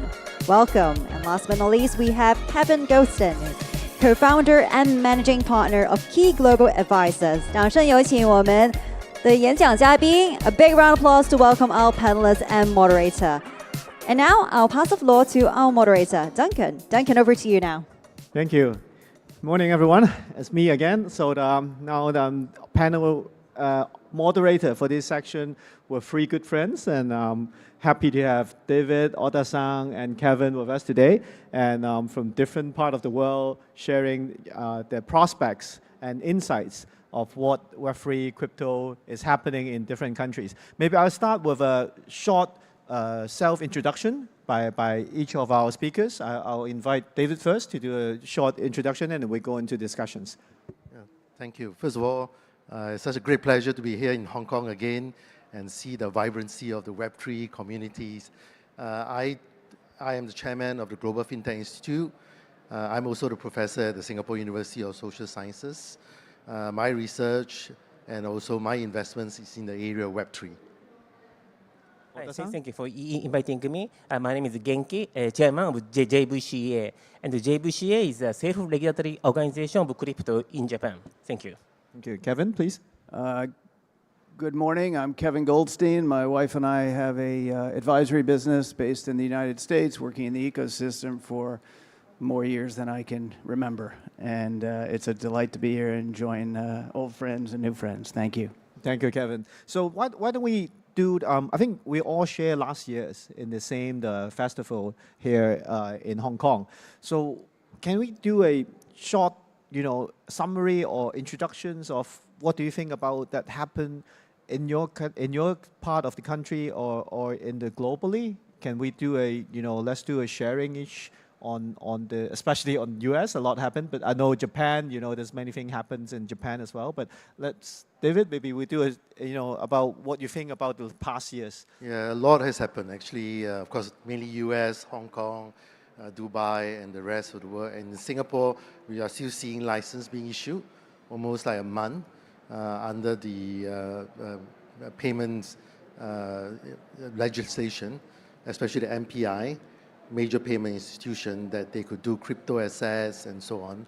And we also see a lot of interesting ethics and regulation and efforts in building digital infrastructure. One of the most interesting is that it has moved on from the Monetary Authority of Singapore to the IMDA, the Infocom Media Development Authority, and they have a digital trust framework, which is very interesting because when we are dealing with crypto, it's all about trust. We're dealing with blockchain, it's about trust. And they're moving ahead where Web3 is converging with AI, IoT, cloud, and also XR. So they come up with this framework which enhance the digital trust globally. And one is to ensure that there are some sort of principles for security. So there's security as well as resilience for the digital infrastructure or anyone who is involved in the business. And then it's about accountability and transparency. So all businesses have certain principles that they should follow. And also digital data privacy and ethical behavior, which is with AI coming into crypto, blockchain, ethical behavior and a set of standards of professional practice is important. And finally, interoperability. So they have this SADI sort of principles for us to follow and start building digital infrastructures like Global Layer 1, which then we see government involving, as previous speakers have spoken and yourself, collaboration. How to build a highway where all the cars can come on, which is all the partners that we have. I think those are the major developments I see in Singapore. Thank you. That's follow-up question is kind of interesting. So the IMDA, they involve in the roadmap for the, because they are very different from MAS. MAS is more like just the regulator, right? IMDA, as I know, they are more connecting to the industry, building up a new industry in Singapore and for the business prosperity, right? So that's a very different angle that they involve. Yeah, actually what we are involved in when you talk about digital infrastructure is just not about monetary authority. It is about Ministry of Communication, it is about Ministry of Trade, because now we are talking about supply chain, going cross-border, standardization of documents. We may even want to think about, which is impossible, harmonization of RegTech, harmonization of regulation across jurisdiction. So it's going beyond in the crypto 2.0, just purely the monetary authority. We got to get everybody involved. And IMDA has been doing this AI, blockchain, quantum computing with a report in 2019 that it came out. And it is actually for Temasek and GIC to look at the report and say, where do I invest? Where should the country be focusing on? But I suppose now that they are moving beyond that, so Singapore is attracting more like we have all the chip producer because of crypto we need the hardware too, right? And the US has got a lot of regulation, a lot of sanctions and so on. Then also the software. So it is all ministry effort rather than just a monetary authority. Thank you. Interesting. So it's sort of like Hong Kong having Hong Kong MA and maybe FSDC, right, to come out and advise on the digital infrastructure and the roadmap for the industry development. So Oda-san, can you update us on what Japan is? This year, and in the Japanese crypto market changed dramatically in this year. And the number of crypto wallet customer in Japan is exceeded more than 12 million customers, 12 million, and it means more than 10% of Japanese people have crypto wallet now. And for this trend, the Japanese government decided to change the law from Payment Act law to Financial Instrument and Exchange Act. Yeah, and what is the most important is we classify crypto not as security. Yeah, we think crypto not security. Yeah, we devise it. Yeah, and the crypto and the security and the NFT and the stablecoin is quite different thing. Yeah. Because 20 million is a lot for people in a country that own wallet. And last time we were in Japan, we discussed about the importance of these changes of the law and regulations. Because now crypto, if you trade crypto in Japan, the tax is 55%, right? Yeah, 55%. 55%. Yeah. So that actually, even though you have so many exchanges license issue in Japan, but the tax is actually one thing that I wouldn't say stop, but restrict people trading crypto and cryptocurrency product. So now, if the law passed in Japan, then it will go from 55% to 20%. 50%, yeah. To 20%. Yeah, that's right. And as Duncan says, mentioned, after the law change, we are trying to build up three things. One is the tax reform, and from 55% to 20%. And the other thing is the Bitcoin ETF. Bitcoin ETF in Japan. And I'm sure from next April, Japanese government and JFSA will permit Bitcoin ETF in Japan. In Japan, yeah. Yeah, and another important thing is leverage ratio. Leverage ratio. Yeah, before the leverage ratio of crypto in Japan was 25 times, but now just 2 times. Yeah. Yeah, and by changing the leverage ratio, the trading volume of crypto in Japan was get very shrink. Okay. Yeah, and now we are trying to change the leverage ratio to max 10 times. 10 times. 10 times. So now all exchange in Japan can only provide 2 times. That's right. Yeah. 2 times. 2 times. Okay. Yeah. So your proposal is 10 times. That's right. Yeah. Okay. So these are the 3 main changes, and we talk about stablecoin later because I know Japan also passed the stablecoin thing, but we talk later. Kevin, very interesting. Last year, we talk in Hong Kong. We have a short discussion last night. Things is like 180 degree, in the US. It's totally different from, when we meet last year, the scene. Can you update us, these Trump 2.0 new policy in the US? I was going to joke that I'm so honored to be here this year and to be invited by Dr. Xiao and the Hashkey Group and DoYu and the Wangshan Blockchain Lab. I don't know why they invited me. It's not like there's been much going on in the United States, but it is absolutely fascinating. And I would also say that what you and your colleagues here in Hong Kong have done, Duncan, in the past year is also very impressive in your thoughtful progress and how you were even ahead of us. But as I said in my address in October, that I thought that if Trump won, that the U.S. likely would go from being an anchor on the global ecosystem to being, quite frankly, leading it. And it's exceeded even my expectations. And to say that I have a couple things to relay is evidenced by the fact that my memory is good, but not that good. But let me touch upon some of them, which I think maybe are not being as widely reported, or perhaps I can give you some insight in addition to the other speakers. There's no question that Trump is doing what he pledged to do, which in the US is a bit unusual for a politician. And so the fact that we have a strategic Bitcoin reserve, I think they got to the right place by putting just Bitcoin in it and then creating this separate digital asset stockpile with the other assets. And there's no question, and there's even a bill in Congress that Cynthia Lummis of Wyoming has proposed to buy another million Bitcoin. And so this is doing exactly what we thought it would do in terms of shaking up the perceptions globally, and I think getting a lot of governments around the world to think perhaps additionally. But then when I look at what Trump has done in terms of the nominations of Bessent as Treasury Secretary and Lutnick as Commerce, these are very pro-digital asset, crypto individuals. You look at their history. I mean, Howard Lutnick has an affiliation with Tether from his former Cantor Fitzgerald days. But I think what's really surprised me and many in the US is the depth and breadth of the Trump family involvement. I did not foresee this, but the World Liberty Financial effort, which raised $550 million in a token raise, the fact that they have announced they're going to launch a stablecoin.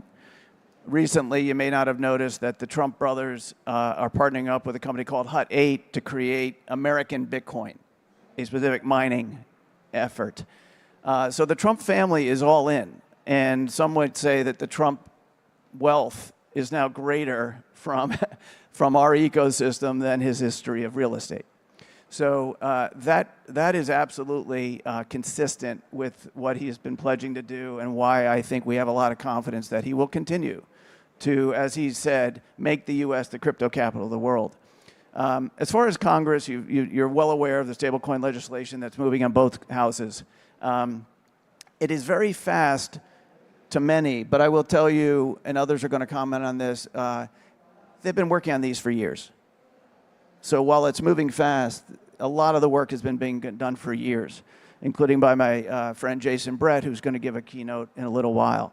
When you look at the SEC and the CFTC, again, Paul Atkins has been passed through is going to be approved. Brian Quintenz, who obviously is going to head the CFTC. It's total sea change. They've been dropping, obviously, lawsuits against the Coinbases, the Ripples, the Binances. Hester Pierce, as is referenced earlier, is leading a task force. So we now have an SEC and a CFTC that are going to work together, which we have not had. And they're going to push forward with innovation and responsible, I believe, regulation. I think in custody, the repeal of SAB 121, which made it prohibitive for a bank to custody assets, is obviously a sea change. And you're now seeing, listen, big banks, Boney, State Street, and many other banks that are offering custody services, and not just for the crypto, the Bitcoin ETFs, et cetera. So, and of course, the FDIC, they've come out and said that the banks don't have to ask for permission to engage in crypto. So this is really a sea change in there. In terms of industrial adoption, listen, the BlackRock success with BUIDL and the tokenizing a money market fund with the securitized protocol, it's approaching $2 billion in assets rapidly. It's indicative of where Larry Fink, who we like to joke is the chief marketing officer of Bitcoin, where he has said tokenization of financial assets is coming and will revolutionize many things. I think what you're going to see, which people aren't talking about, is a very important development in prime brokerage. You've not heard that today, you won't hear it again, but prime brokerage is the investment banks facilitating the institutional asset managers trading, lending, borrowing. Very critical, as well as what enables this ecosystem institutionally to grow is going to be the continuing evolution, as I've witnessed in my career, of the service providers to enable it in technology and software and all the financial. So that is very important. Obviously, products are coming. You may not have noticed Fidelity announced a no-fee crypto IRA, first of its kind, that'll allow exposure to a few assets. That's remarkable. Institutional staking is rapidly being evaluated and looked at. Lastly, a couple points. Sorry if I'm going on too long, but obviously a few things have been going on. You're going to see mergers and acquisitions occur now with a rapidity that we haven't seen. Obviously, traditional finance as they always do with new financial assets and the evolution of their businesses, have this build, buy, or lease choice. We accept that the big financial institutions will build, but many of the others, of course, will look to lease, and you're going to see and or buy crypto native firms. So I think you're going to see this merging of TradFi and crypto and DeFi in a way that is going to be unleashed that we haven't seen. And the M&A is going to be there. The exchange consolidation is going to happen. Broker dealers are going to be acquired. So look out for M&A activity picking up. And lastly, IPOs. Obviously, we have a tumultuous time going on right now, but there's no question that there's a lot of crypto native firms that are queuing to go public.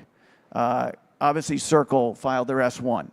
Kraken, Gemini, Paxos, BitGo, Crypto.com, MoonPay, and the list goes on. Galaxy Digital will be able to list from Toronto to New York. And so we're seeing on all these different fronts movement that is mind-boggling to us who have worked in the ecosystem a long time, but by the same token now consistent with what the change in administration has said they were going to do. So thank you. Thank you for being patient and listening. Thank you, Kevin. There's definitely a long list that actually has happened. And it's only, from our last meeting in October, you just remind me, it's only 6 months. So it's actually, this sea change, a lot of things is happening. Like you mentioned, the Trump family participations and regulatory, attitude, change of the regulatory attitude. And I think most importantly is that, really, I had a sharing last time that, I have some charts I didn't bring with me today. The traditional finance or the maybe Web 2 company jumping into the digital asset scene. So a lot of institutions, banks, huge big funds, they're all jumping into the scene and, they're joining with the Web3 revolution this time. So you mentioned also IPOs, so Circle, and I think the biggest exchange in Japan was also listed last year, right, in US. So, I mean, what do you think? Do you think all these new, what we call old money, coming into the scene is a good thing and institutionalize all the development in digital assets, right? And is it also considering the crypto native, crowd, as I mentioned in my speech, that there are people that are wanting to stay in crypto native way where everything decentralized, less regulations and stuff. So what are your take on this? Well, I think it's a good thing. Very simply said, it is what many of us in the ecosystem have hoped for many years. Obviously, there's some that are crypto native that are conflicted. But at the end of the day, if this ecosystem is going to evolve and grow, the institutions are going to facilitate it. And so in the general statement, it's absolutely a good thing. And I said in October at the Wangchang Blockchain Summit, why does Wall Street finally get involved? It's very simple, money, right? Wall Street now understands it can make money. They've been waiting to embrace this ecosystem. Many have been trading it, maybe have been offering services that are more quiet to their clients. But what they've been really waiting for is a regulatory environment that gives them permission, that gives them cover, that gives them the rules of the road. As you noted in your talk earlier, Duncan, that we're not having an SEC that enforces by, through enforcement their policies. We're now going to have thoughtful, like you've been doing here in Hong Kong, thoughtful policy, legislation to make it statutory, so it just can't be reversed in the next executive order from the next president, et cetera.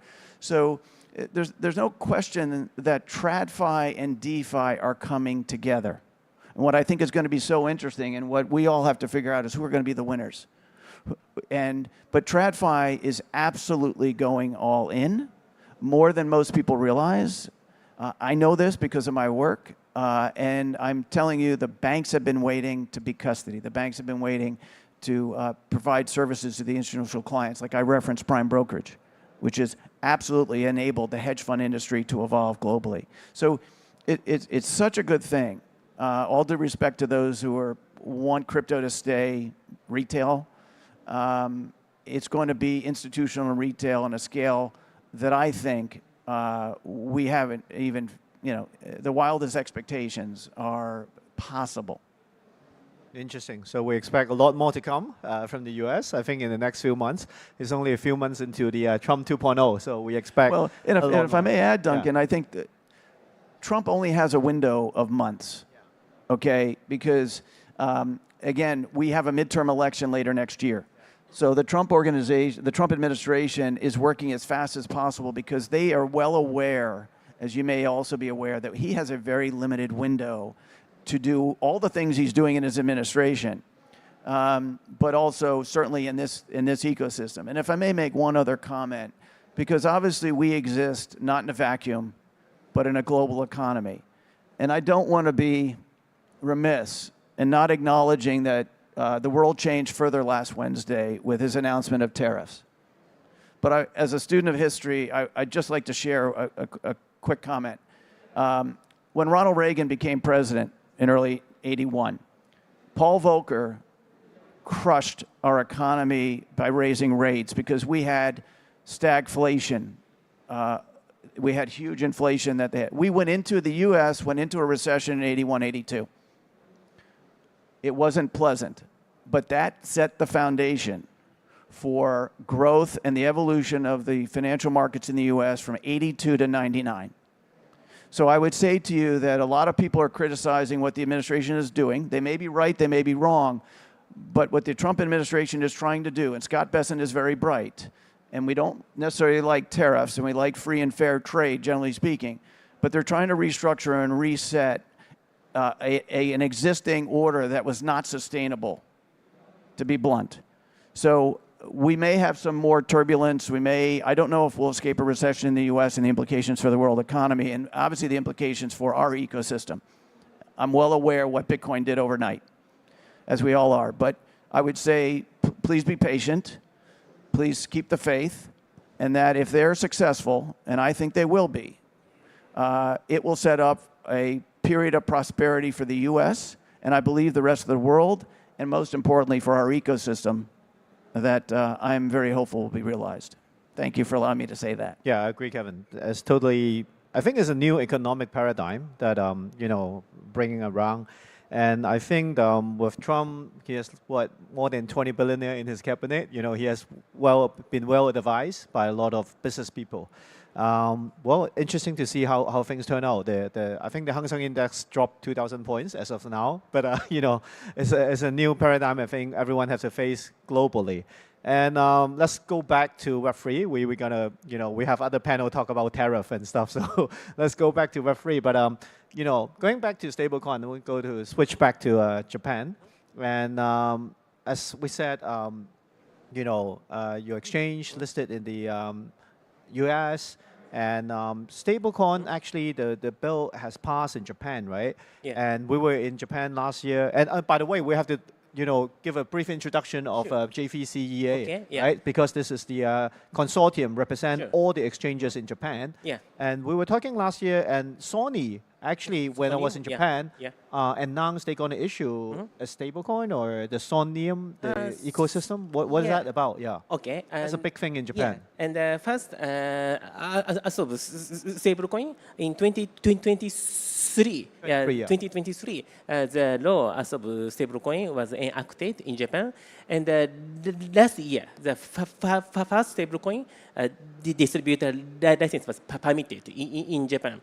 And as of stablecoin law, in Japanese company can issue and distribute stablecoin pegged to fiat currency, like USDC or RUSD.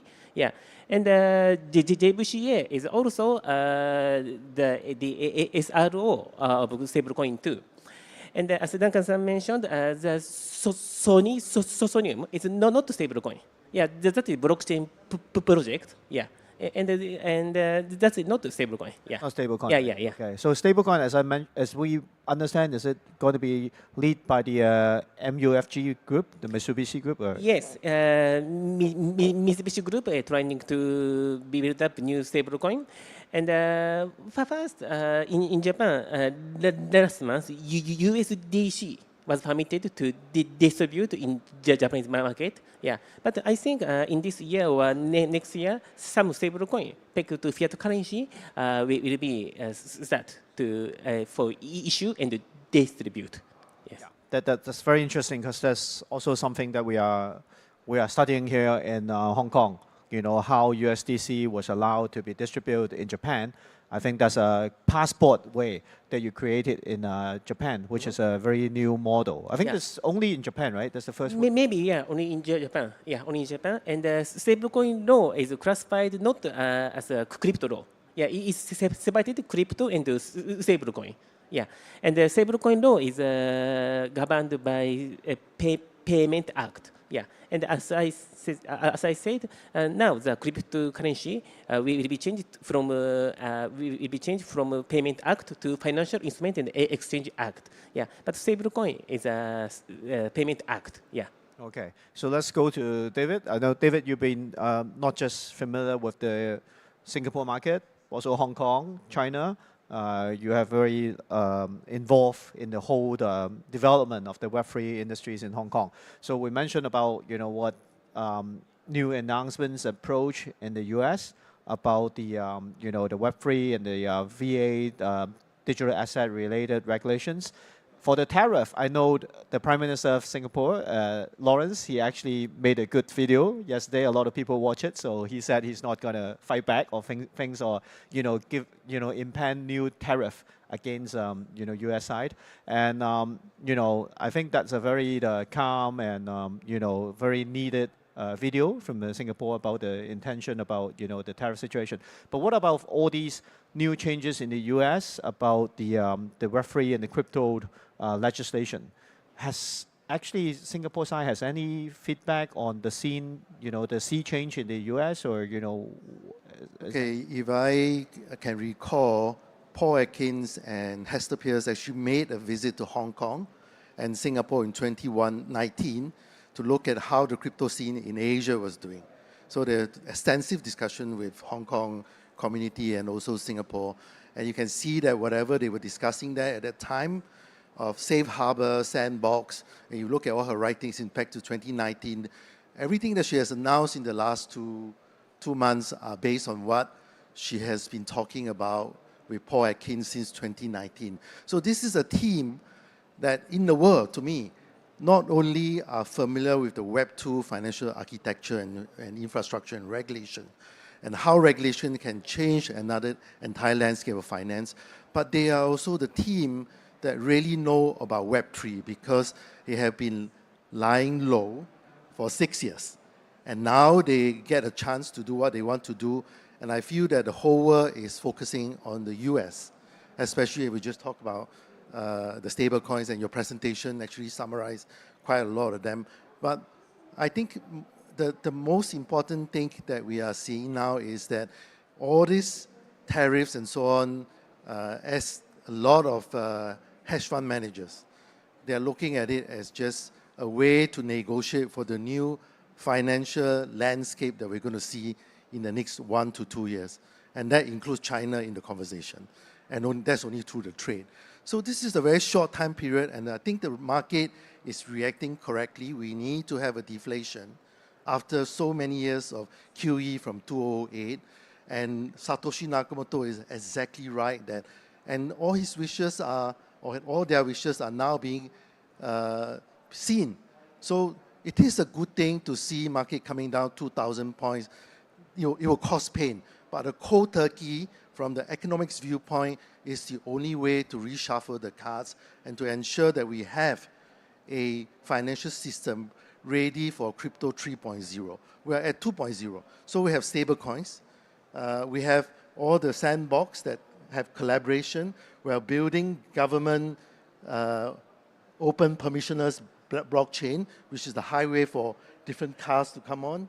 But 3.0 is important because the major problem in the financial sector, as all regulators know, is about investment and lending for SMEs.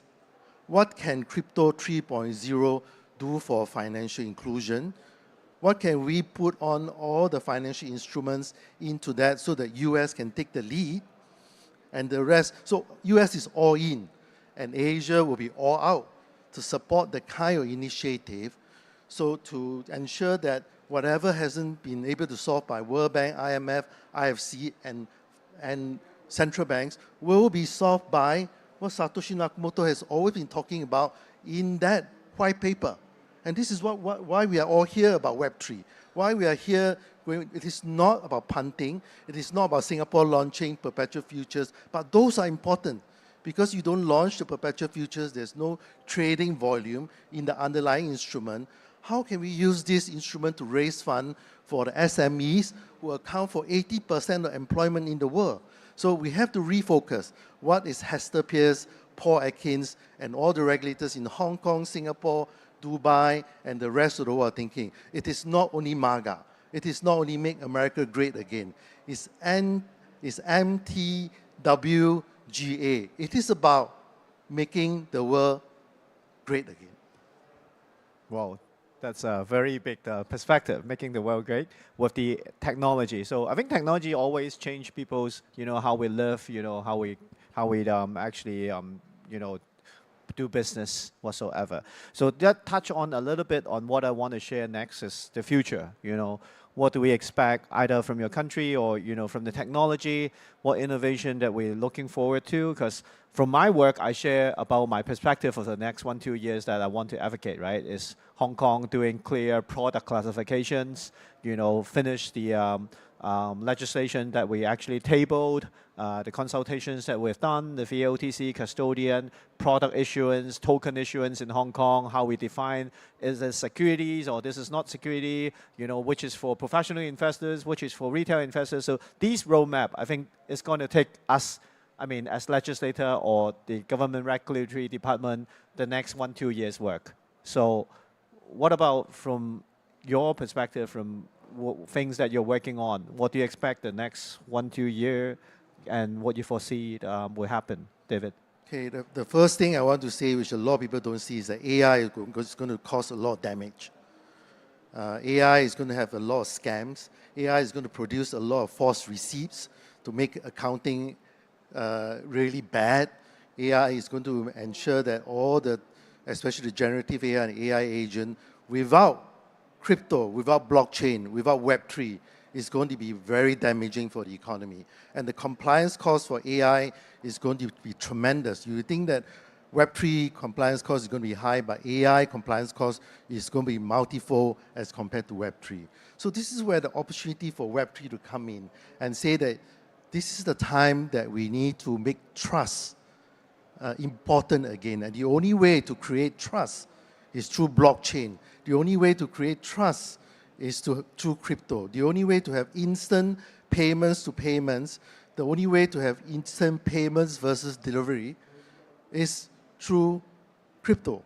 And for crypto to thrive, we need to have Web3, all the Bitcoin, all the Solana, all the Ether, all the Avalanche that we're seeing. And also the government created global layer 1, government Bitcoin, maybe in future China Ethereum, that we have to come together to ensure that anyone can transfer any money, any asset in any amount, at any time, in any place, in any fraction to anyone. Only then that we can solve the real problem in the financial problem in this world, and also to counter the damage done by AI. So this is my wish. Okay, so AI and Web3, I think that's actually a big topic this year. A lot of panels are going to talk about this. One good thing with AI is helping us to translate. It's not perfect yet, but it's saving a lot of money. So, Oda-san, what do you Yes, in 2017, more than 50%, more than half percent of Bitcoin trading was made in Japanese yen. Half. More than half. Half in yen. Of total Bitcoin trading volume was made. Total volume Asia Yeah, or globally? Yeah, no, not Global. Global. Half But- in the yeah, end. Yeah. Which is, that's 2017. 2017. So yeah. half the trading in yen. But now just only 1%. 1%. Okay. Only now 1%. Yeah. And I want to change the market share of Japan to 20%. Oh, 20%. So the aim is 20%. 20%. Okay. Yeah, by changing the law and the tax reform and the leverage ratio and the Bitcoin ETF. And also, I think what is the most important thing in this market field is anti-money laundering and the the AML. security Yeah. is very important. And in this year, we built up crypto Isaac in Japan. Crypto Isaac. Crypto Isaac, Crypto yeah. Isaac. Isaac, Yeah, yeah. Isaac. And we want to share and make a collaboration with Hong Kong, Singapore, Japan, and the USA for security. Yeah. Okay. Security is the most important thing in this market. Yeah. Okay. Yeah. So improve the share of Japan trade crypto asset from 1% to 20%. Yeah. That's a very big big big target. Yeah. Okay, great. Thank you. Kevin? For the Trump administration to realize their MAGA, it's going to take a successful evolution of our relationships and the interconnectivity with the whole world, right? Crypto doesn't live in a vacuum, and the U.S. doesn't live in a vacuum. So for all the talk and the histrionics, et cetera, I think what we're going through, as you said, is a restructuring that's going to enable an interconnectivity that's going to be facilitated by this wonderful evolution of the blockchain ledger. You're going to see, I believe, a real explosion in applications, which I think Asia, Hong Kong, et cetera, leads the U.S. But I think there's going to be greater and greater alignment because it's in everyone's interest.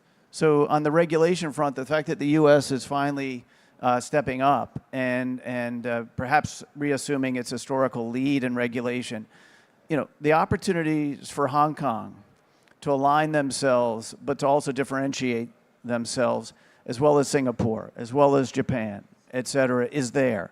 And the question will be in these markets, what is it that you decide you want to lead in? Because the U.S. is leading, generally speaking, but you all are going to be better than us in the U.S. in many things and should be and historically have been. So I think the opportunity is there, differentiation. And Marketing 101 is segment, target, position. And I think there's tremendous opportunity in this part of the world. And certainly Hong Kong has an opportunity, along with Singapore, to differentiate from the U.S., align themselves in the extent they have to and need to, but differentiate in ways that I think the creativity in this part of the world, the application evolution is going to be forthcoming, the DeFi as an example. So I see so much opportunity around the world outside of the U.S. And now that simply, hopefully, the U.S. is going to be supportive of this evolution. And so I see just a very bright future that I did not see 6 months ago, that we have not experienced ever in this ecosystem. And the opportunity, as Professor Liu alluded to, you know, the U.S., we want to see inclusion. We want to see the average person around the world avail themselves of financial inclusion opportunity that we in the U.S. have been spoiled by. And that I think that that's going to come. And I think it's now going to come sooner because, thank goodness, the U.S. is now playing its part relative to this landscape. So I couldn't be more excited and more bullish today. In all the years I've been working in this ecosystem, it's so exciting. Thank you, Kevin. And thanks for the compliment to Hong Kong and what we can do. We will try our best. But application side, definitely rely on people, you know, in the room and the tech innovators inside the venue. So we need all these people to innovate, to make new products for the industry. And we're about, you know, the time's up, and you know, there's a lot of interesting thoughts shared from the perspective from the free speaker representing different side of different part of the world. Thanks a lot. There's a lot of things we want to, you know, of course, talk and, you know, actually update on, especially the U.S. thing. But I know Jason's going to be, you know, sharing his thoughts on the U.S. landscape, so we'll leave that part to him. And so everyone, please join me for a round of applause for our speakers. Thank Thank you. Thank you for joining. Thank you. Thank you so much， 掌声再次感谢我们的演讲嘉宾的精彩分享。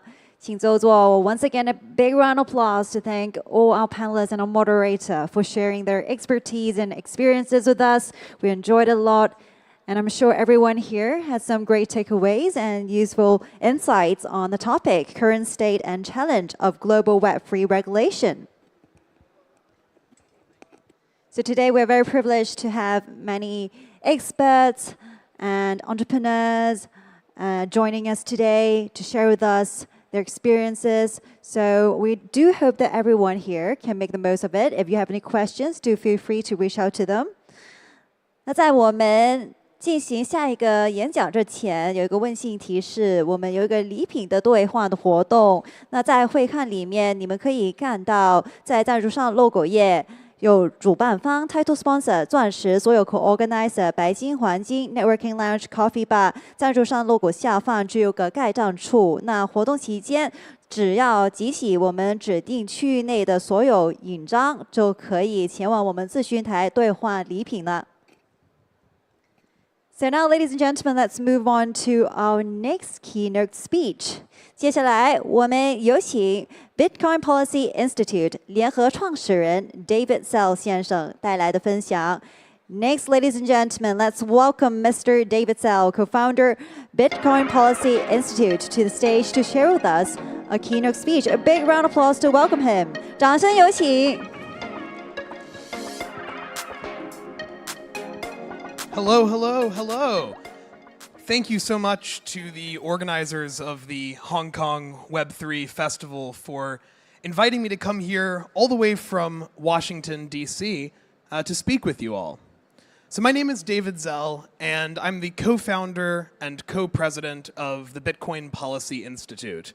We're a Washington, D.C. based organization and the largest cryptocurrency think tank in the United States.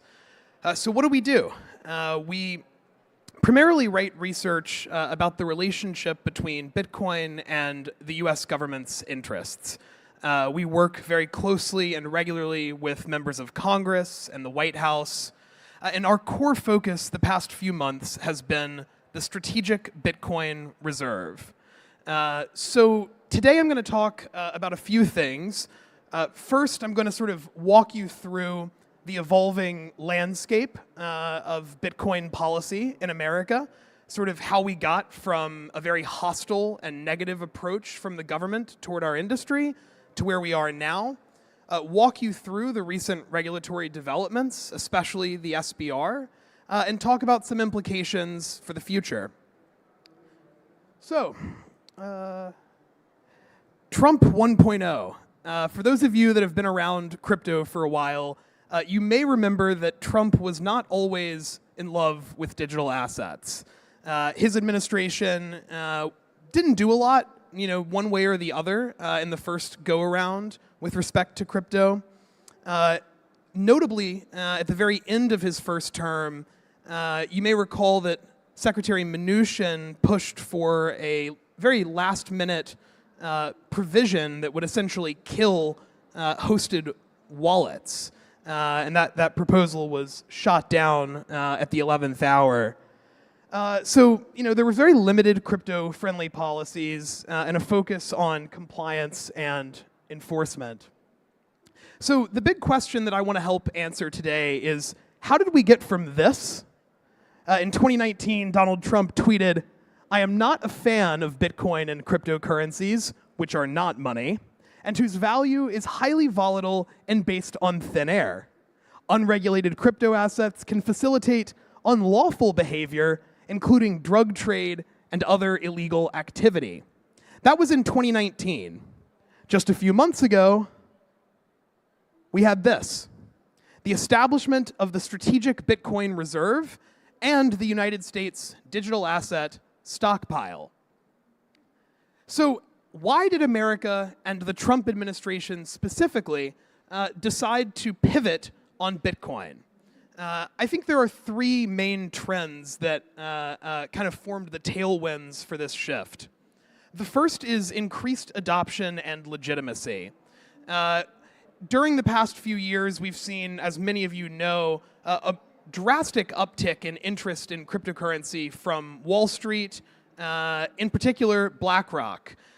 So I think one key trend is that as the price went up, as the value increased, and as more legitimate and traditional firms in America started adopting Bitcoin, offering Bitcoin products and services to their clients, it became more mainstream, credible, and less, crazy in the eyes of the average American. All the while, the Biden administration was quite hostile toward cryptocurrency. Their position kind of got worse and worse as the presidency went on, whether it was Operation Choke Point 2.0, which was the informal phrase for a series of extrajudicial enforcement actions against American banks who chose to partner with and provide services for crypto companies, whether it was attacking unhosted wallets or decrying Bitcoin for its energy usage. While Bitcoin was growing in price and legitimacy, the last administration in the US was trying to crack down. The third key trend that I think fomented the shift we're seeing now is the emergence of crypto as a political force in America. Coinbase registered millions of people to vote. Hundreds of thousands of Americans decided that they would make their one voting issue cryptocurrency. And of course, this industry spent money in a pretty unprecedented way. In the last presidential election, the digital asset industry spent more money in that election than any industry had ever spent in American history. And so these three trends and donor, against the backdrop of a hostile administration, led Trump to backtrack from that 2019 tweet at the Bitcoin conference in Nashville, where, among other things, he promised to establish a strategic Bitcoin reserve. And the markets were pretty happy about this. Obviously, the markets are not happy now, but you might remember, and it's worth noting that you can see on the left there, that's the price chart of Bitcoin after Trump won the election, and on the right, the price chart of MicroStrategy the day of the election. So both Bitcoin and sort of beta plays on Bitcoin grew immensely as people were speculating on administrative actions, but also were just pricing in a more crypto-friendly regulatory environment in general. So yeah, Trump won, and he doubled down on Bitcoin very hard. Many, if not most, of the key leaders in his administration own Bitcoin or are public supporters of cryptocurrency. So the Vice President, J.D. Vance, the Secretary of Commerce, Howard Lutnick, Scott Bessent, Waltz, Hegseth, RFK, Tulsi Gabbard, just to name a few. He appointed a notable investor and technologist, David Sachs, to be the White House AI and crypto czar. And he signed a pro-digital asset executive order within several days of assuming office for the second time. But then a surprise came: the establishment of the Strategic Bitcoin Reserve. This is such a notable change, and I think it's worth reading directly from the executive order. In the introduction, it says, as a result of its scarcity and security, Bitcoin is often referred to as digital gold. Because there is no fixed supply of BTC, there is a strategic advantage to being among the first nations to create a strategic Bitcoin reserve.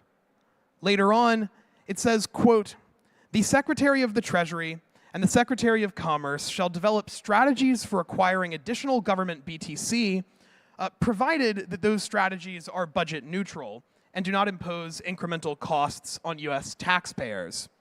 So, actually, I want to back up a quick second.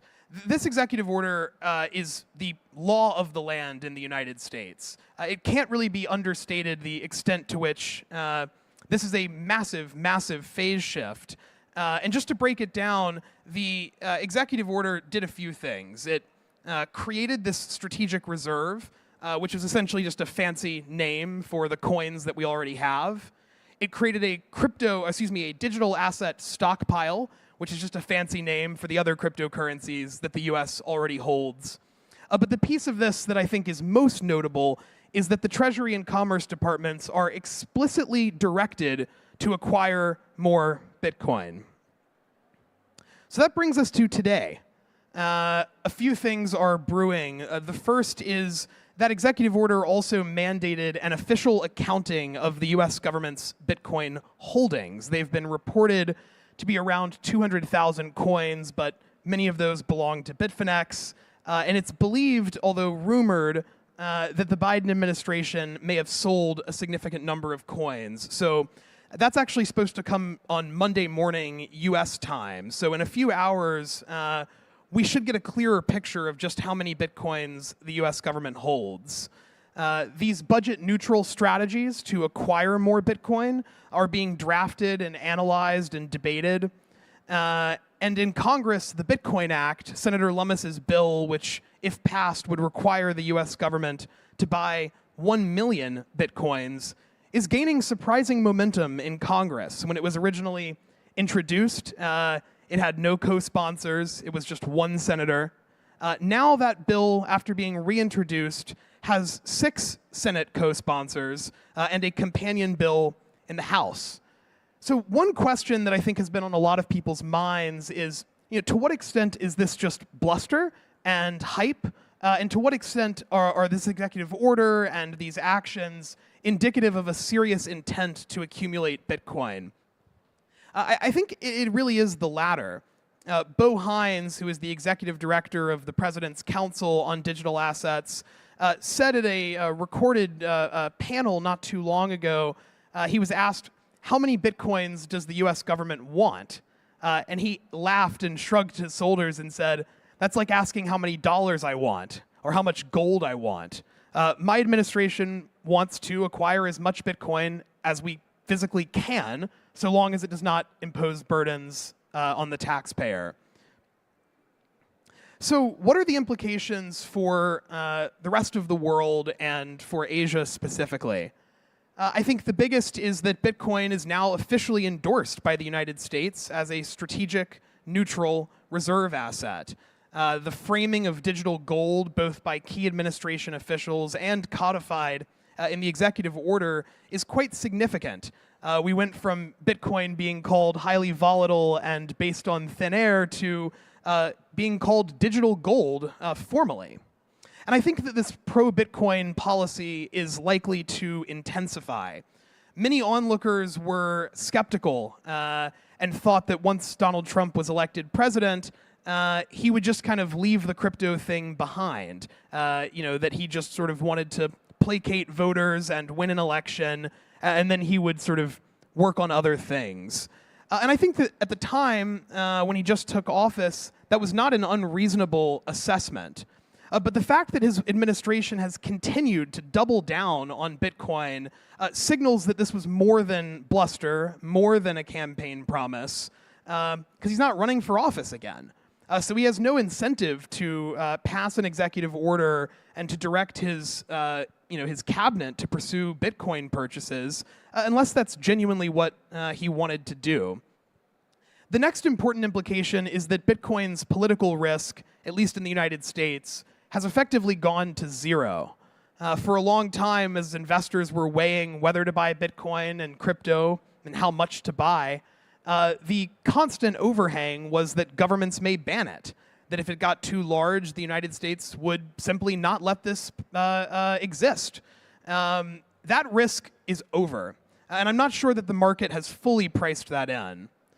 And so across the world, we see global investors, family offices, policymakers are sort of fundamentally reassessing Bitcoin. They may have dismissed it or raised an eyebrow early on, and now it's just too big to ignore. And the developments in the United States coming out of the White House, I think, are a key signal for players all over the world that the next decade that we experience, which, as previous speakers mentioned, the sort of economic reordering that is taking place, I think it's becoming increasingly clear that cryptocurrencies, and Bitcoin in particular, have a strong role to play in that reordering. So where are we looking forward? I think it's clear and very obvious that when that executive order was released, it quickly landed on the desk of every major country's president, their central bank leaders, their finance ministers. I highly doubt that this was ignored globally. And it's triggering very serious debate and discussion all over the world around what Bitcoin means for each country and for their economic strategy. And my strong suspicion is that we will see more countries following. The United States has long been a leader in technology policy, and my guess is that once the US government starts buying Bitcoin, that we're going to see a ripple effect across the world.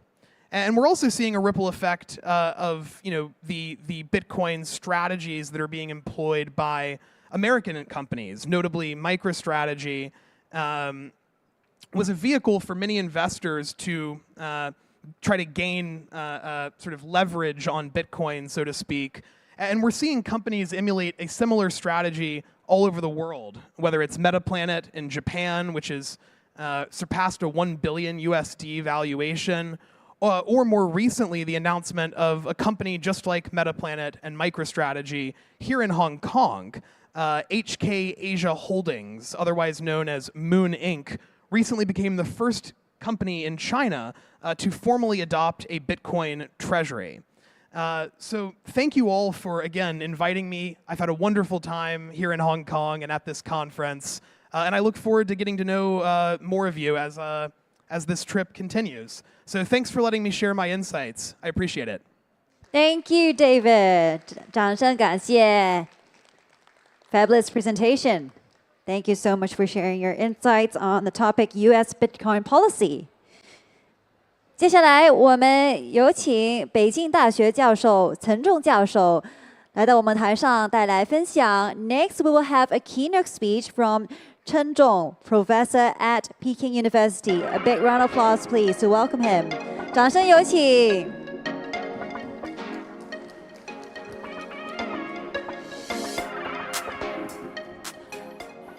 女士们、先生们，大家中午好！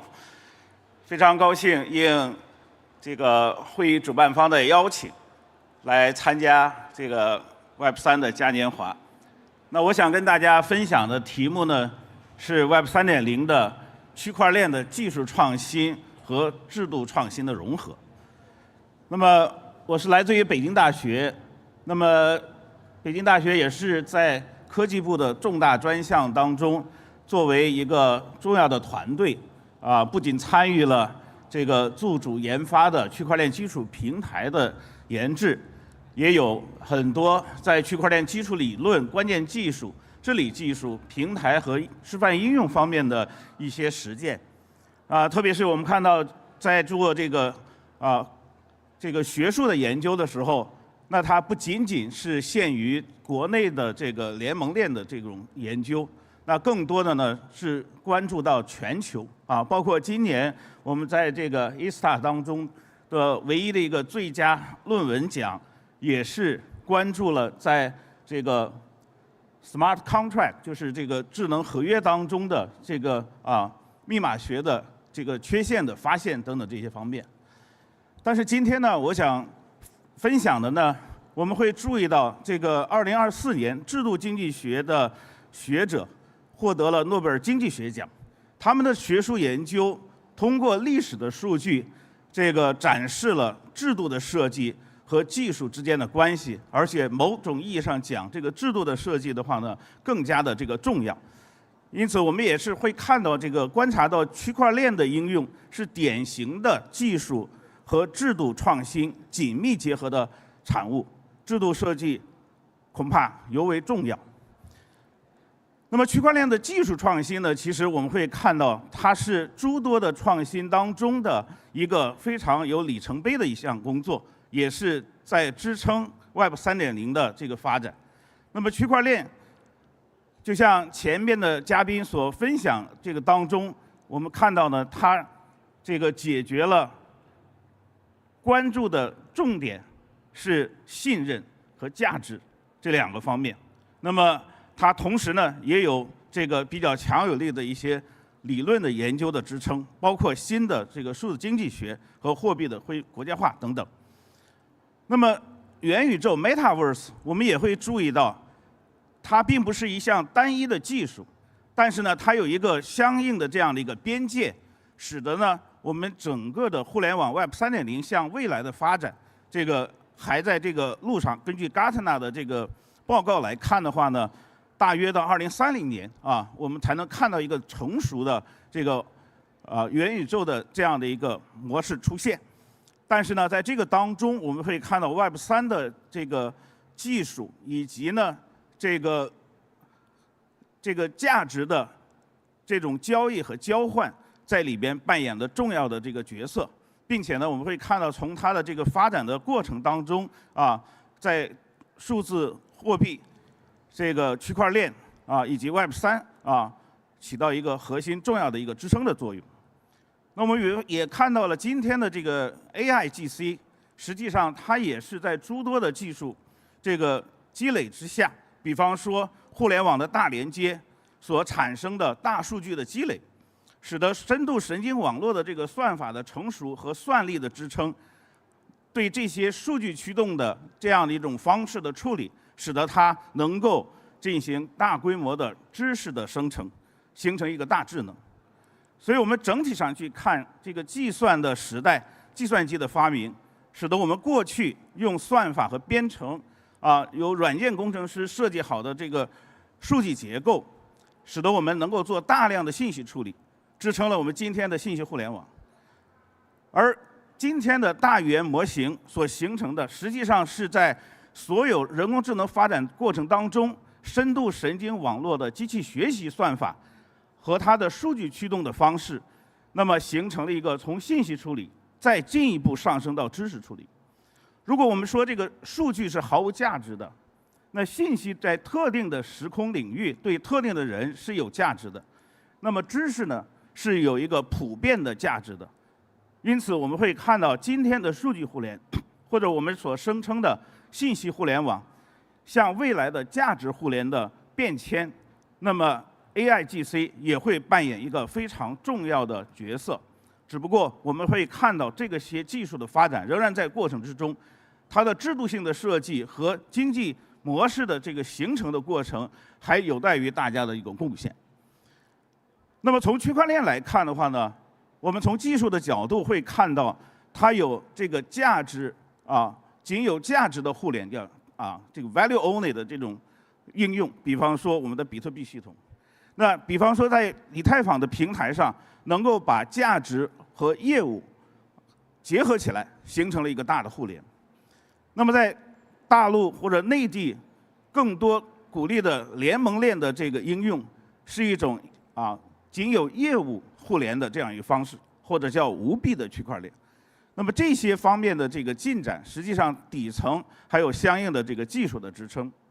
那公有链和联盟链现在也在进行一些趋同，比方说这个以太坊的 POW 转向的 POS， 但是它们还有一个最根本的一个区别，就是是否依赖于一种经济激励的机制那么实际上我们会看到，在中国这个政府早就这个注意到区块链技术的发展，以及希望用区块链的技术来支撑这个产业的发展从2016年的“13+5”的规划，到这个2019年这个总书记组织中央政治局的集体学习，把区块链技术作为核心技术自主创新的重要突破口的这样的一个讲话的指示精神上升到这个国家的战略。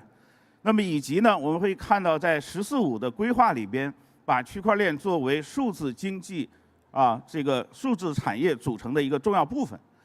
以及呢，我们看从2000年起的这个中国的科技部在“14+5”重点专项里边，把区块链作为一个重要的这个方向这也是在国家一级这个推动这个技术研究发展的一个重要的这个计划。那到目前为止，我们看到在5大板块里边已经部署了66个科研的这个任务。那么另外在这个区块链的这个国家级的综合示范和试点一共有这个179个项目这个落地。那么这里的话呢，实际上我们可以看到这个对于技术的这个发展在这个中国的这个在内地应该说这个有一个完整的布局。那这里边的话呢，也提供了为未来的这个制度设计呢的一种重要的支撑。那么我们看到，实际上在国际上看，这个制度的设计重点是在价值互联这个方面的这个创新我们看到国际清算银行把这个价值的表达总结出了一个 money flower， 那么它这个完整的覆盖了包括法定货币央行发行数字货币、央行背书发行的数字货币，以及稳定币和加密资产的这样的一个广谱的这样的一个体系。那么实际上我们看到区块链所带来的最核心的一个技术特征就是它的可编程性，而这种可编程性使得未来的数字经济的发展，它有赖于会把这个制度的设计很好的从这个规则和这个实体的这个经济的这个运行有效的把它结合起来那么这些方面我们也是会看到虽然这个内地和国际的这个在这个制度设计上面有明显的区别，但是呢，香港呢扮演了一个非常重要的这个角色，来进行这个虚拟资产的数字资产的这个更广泛的一种探索。那么，单从技术上讲，这比特币是一个技术的一个载体。那么它之所以能够有今天的这个价值和价格，那么还是制度设计会把它和传统的这个金融领域连接起来，甚至会把它塑造成一个数字黄金的一种战略的这个储备。我们看到，在美国的很多的这个从2017年的举措包括这个它的这个期货交易、商品期货的交易，包括 ETF 的期货交易，以及到现货的这个交易等等，那么实际上这个构筑了一个数字资产和现实世界的一个桥梁。当然，从治理的角度，我们也看到这个不断的关注和不同的机构有着不同的这个态度。因为时间的关系，我们就不展开了那么我们可以看到，这个近10年来，这个美元计价的全球的大类资产的表现。那么在10年当中仅有2年，这个比特币呢是作为第1名Top 1的这个缺席剩下的这块的话呢，确实给我们一个非常重要的一个启示。那么这个刚才几位嘉宾也都谈到了包括美国 SEC 批准11只现货 ETF， 包括在香港我们也同样的建立，以及呢2023年美国通过的这个区块链监管确定性的法案，从立法的角度明确了区块链和区块链的开发者的服务无需取得任何的这个 license， 以及我们会看到这个国际清算银行已经更新了巴塞尔framework 这个框架，并且呢从今年的1月1号已经开始实施。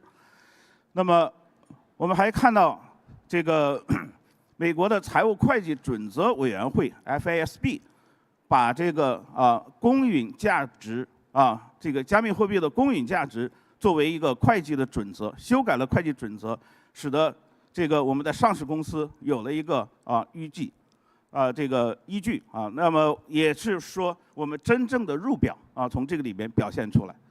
那么国际货币基金组织今年已经在3月份这个宣布了这个 BPM7， 就是第7版的这个国际收支的手册，并且呢预计在2029-2030年来推动BPM7 和最新的国民账户体系的广泛的使用。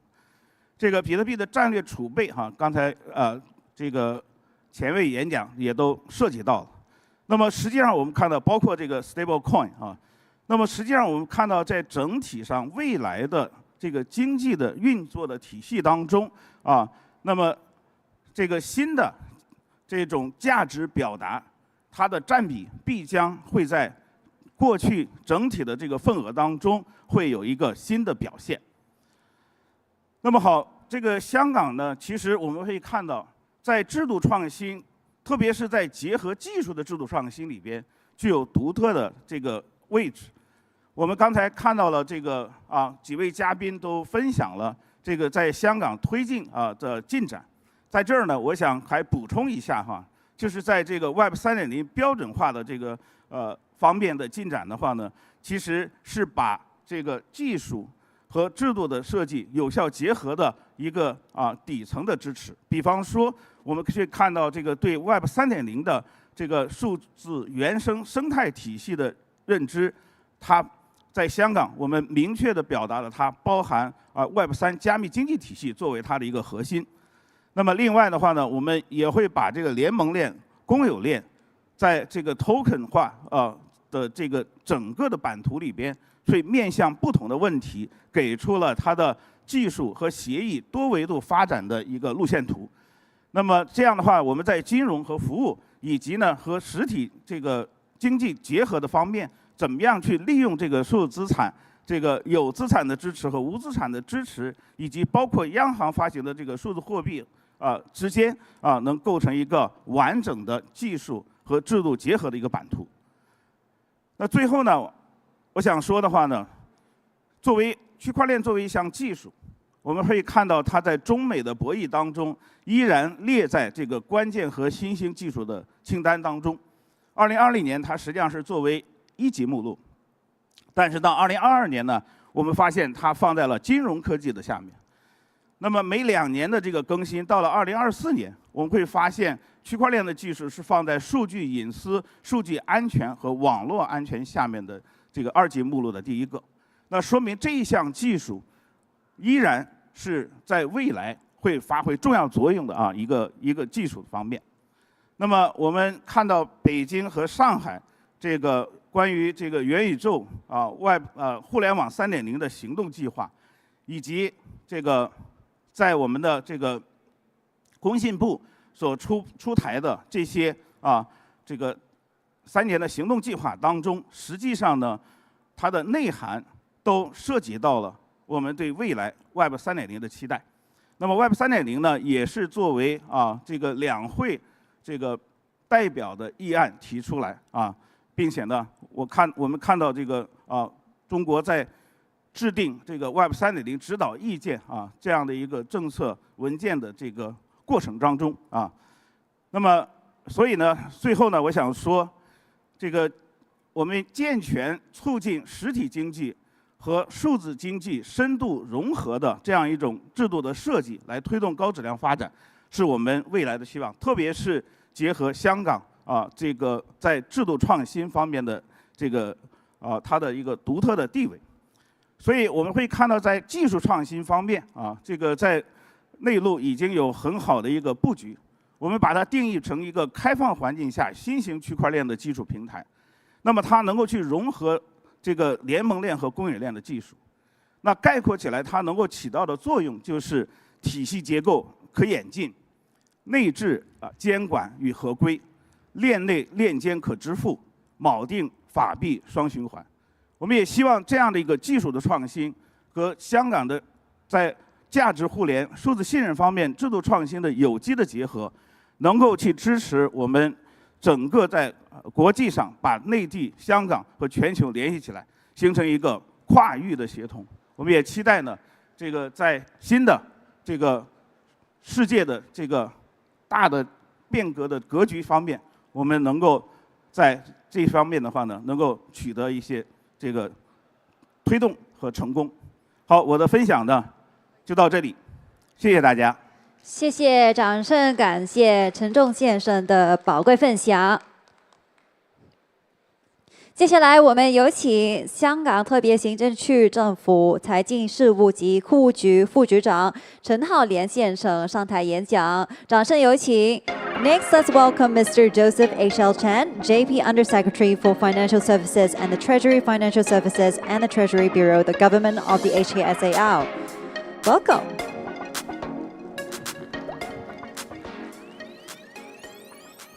各位嘉宾、女士们、先生们，大家早上好！我非常高兴参与今天的2025香港 Web3 嘉年华。今天呢，我们齐聚于此，共同见证和庆祝香港第三代互联网 Web3 还有金融科技的蓬勃发展，一起探索未来的无限机遇。今天早时呢，财政司司长以英语发言，所以现在这个环节呢，我选择用中文的发言。首先，我要衷心的感谢万象区块链实验室和 HK Group 筹办这次盛会，为我们业界搭建的这个关键的交流的平台。同时呢，我也感谢所有与会的嘉宾，大家的参与和贡献，对于共同构建一个虚拟资产的未来至关重要的。香港拥有一国两制的制度优势，在背靠祖国、联通世界的独特的背景之下呢，香港已经发展成为亚洲领先的国际金融中心。在资本市场方面，香港继续成为亚洲区内最大的亚洲国际债券发行中心。在跨境财富管理方面呢，按资产规模来计算呢，香港的排名是世界第2位，亚洲第1位。香港也是亚洲最大的对冲基金中心。在风险管理方面呢，我们的保险密度也是全球第2高，亚洲第1高的。作为国际金融中心，香港始终是走在科技创新的前沿。截止去年的9月呢，香港已经拥有超过1100家的金融科技企业，年增长呢达到超过15%，涵盖数字银行、虚拟保险、虚拟资产交易平台等等的多元的领域，当中呢也包括8家的持牌的数字银行、4家的持牌的虚拟保险公司，还有10家的持牌的虚拟资产交易平台，为全球的用户提供创新和便捷的金融服务。当然，近年来区块链、大币化、人工智能等继续的融合，也为我们金融科技开辟了新的天地。为加速 Web3 的发展呢，香港特区政府采取了全方位的措施。今天早上，财政司司长在监管制度方面呢，也做出了简述。在产业的扶持和人才培育的方面呢，特区政府已经拨款了5000万港元呢，支持数码港推动 Web3 生态圈的建设。当中呢，已经汇聚了多家 Web3 的企业在香港，也寄望以产业导向人才培育的工作。数码港也推出了多项人才培育的计划，包括透过数码港 Web 3.0实系计划2024呢，安排大学生到科创企业从事第三代互联网 Web 3应用相关的实习的工作。在包括 Web 3之内的整体的金融科技人才措施呢，只是在2018年以来呢，首份人才清单已经纳入了金融科技专业在里面，让香港继续吸引呢环球顶尖的金融科技，包括 Web 3的人才到香港。另外，金融科技从业员培训资助先导计划已经为成功取得金融科技专业资格的从业员提供学费的资助。到现在已经有超过560个从业员报读相关的课程。还有呢，湾区券商学生金融科技双向实习计划呢，记住香港和内地的两地的学生在金融科技，包括 Web 3企业呢短期的实习的工作，既以呢加强人才交流和壮大我们金融科技和 Web 3的人才库。实习计划到现在，这个实习计划呢，可以合共提供呢超过150个的实习的名额。推出至今呢，已经成功配对了超过80个学生到金融科技和 Web 3的企业实习。此外呢，投资者及理财教育委员会连同香港科技大学和数码港举办的比赛，教育青少年有关 Web 3和金融科技对金融服务和投资领域的重要性。香港一直以来扮演着呢一个传统和创新的桥梁的角色。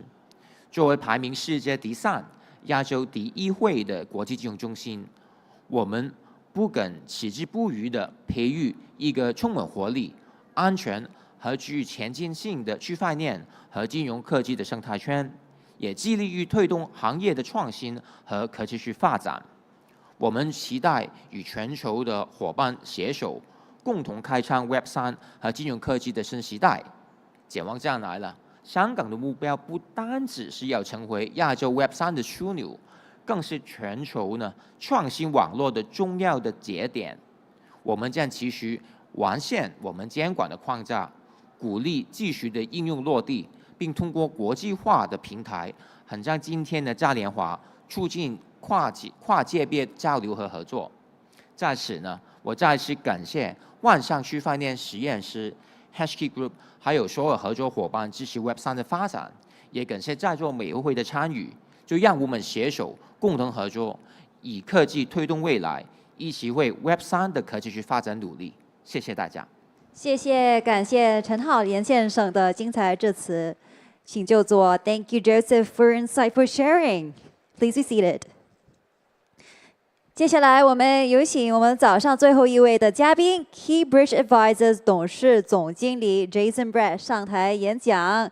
Moving on to our last keynote speech of the morning session, may I have the honor to invite Mr. Jason Brett, Managing Director of Keybridge Advisors. Ladies and gentlemen, please put your hands together to welcome him. 掌声有请。Over to you now, Jason. Thank you very much. Thank you to the HashKey Group for having me here today. It's an honor to speak with you all. I think that there are a lot of opportunities in Web3 between Hong Kong and the United States, and I'm going to talk to you a little bit about more of a high-level overview of what's happening in the United States, so you can kind of get an idea of what some of the initiatives are that are going to be, maybe for the next 12 to 18 months, but could change if there's a new administration, and what we've seen with some of the changes in the regulators, and what might be more permanent changes. So my talk today is going to focus on how the US is becoming the crypto capital of the world. And I say that because that's sort of what's been used by the President of the United States to describe this ecosystem, is that he wants the United States to become the crypto capital of the world.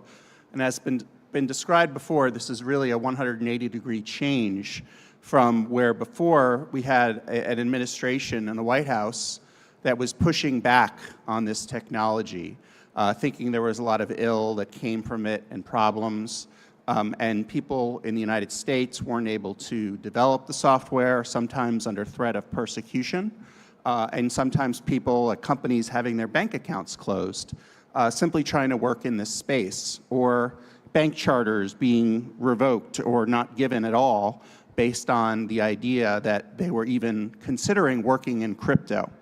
So that's how serious things were. And what we have with this new administration, I'll explain to you a little bit why that's changed, is this very friendly, open embrace of the United States to the crypto community.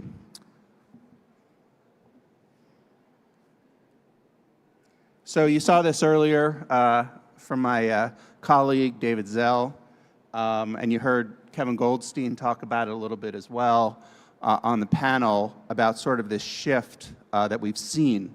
There's so many shifts, but I think this one is the most telling. I won't read the first side to you because you already heard that earlier about what Trump thought of Bitcoin in 2019.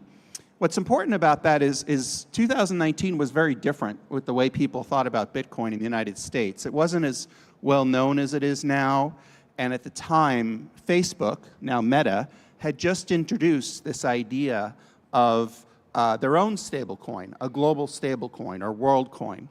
And in a sense, stablecoins were almost more threatening in the United States to the idea of what could happen to the US dollar and the banking system than even Bitcoin was. But in this tweet, he not only talked about the problems with Bitcoin, he also talked about concerns about Libra introducing a stablecoin. So on the other side, you have, of course, Trump reelected primarily by a lot of the efforts from the crypto community, and talking, of course, about how it was foolish for the United States to sell Bitcoin.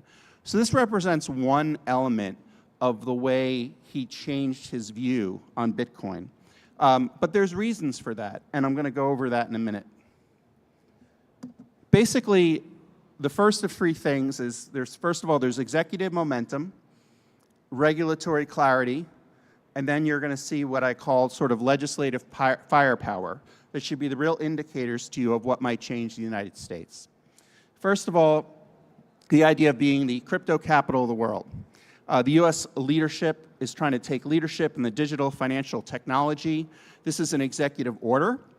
So it's not done through a law in Congress, but it's an executive order from Trump where he's saying we need to, very interestingly, talk about 5 concepts.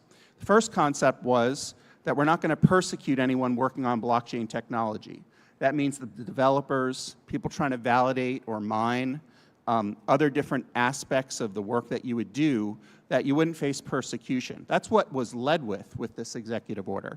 Then it talks about strengthening the global sovereignty of the US dollar and creating lawful stablecoins that would work to help promote the US dollar.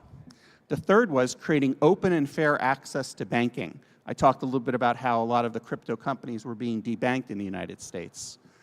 The fourth idea, after you have the stable coins, then you have the debanking, goes through what the heart of the matter is regarding the regulation of cryptocurrencies. You heard about AZ16 and Duncan and others talking about the 5 different types of cryptocurrencies. You know, the SEC is trying to work through that now at the regulatory side. But this fourth of the 5 ideas was, how do we figure out how this fits in what we would call sort of the market structure concept? And then finally, the fifth notion was that we weren't going to do a CBDC, or central bank digital currency. This particular executive order talks about the dangers of a CBDC, primarily because a CBDC could be seen as sort of a liability on the balance sheet of the Federal Reserve, and or as a retail function. And that's very unusual in the United States, the idea that the Federal Reserve would be interacting with the people. It more interacts with the banks. So there's a clear delineation about not doing CBDCs, and yes, the stable coins. The second one is the strategic Bitcoin reserve, or the digital Fort Knox. Again, you heard about that a little bit before.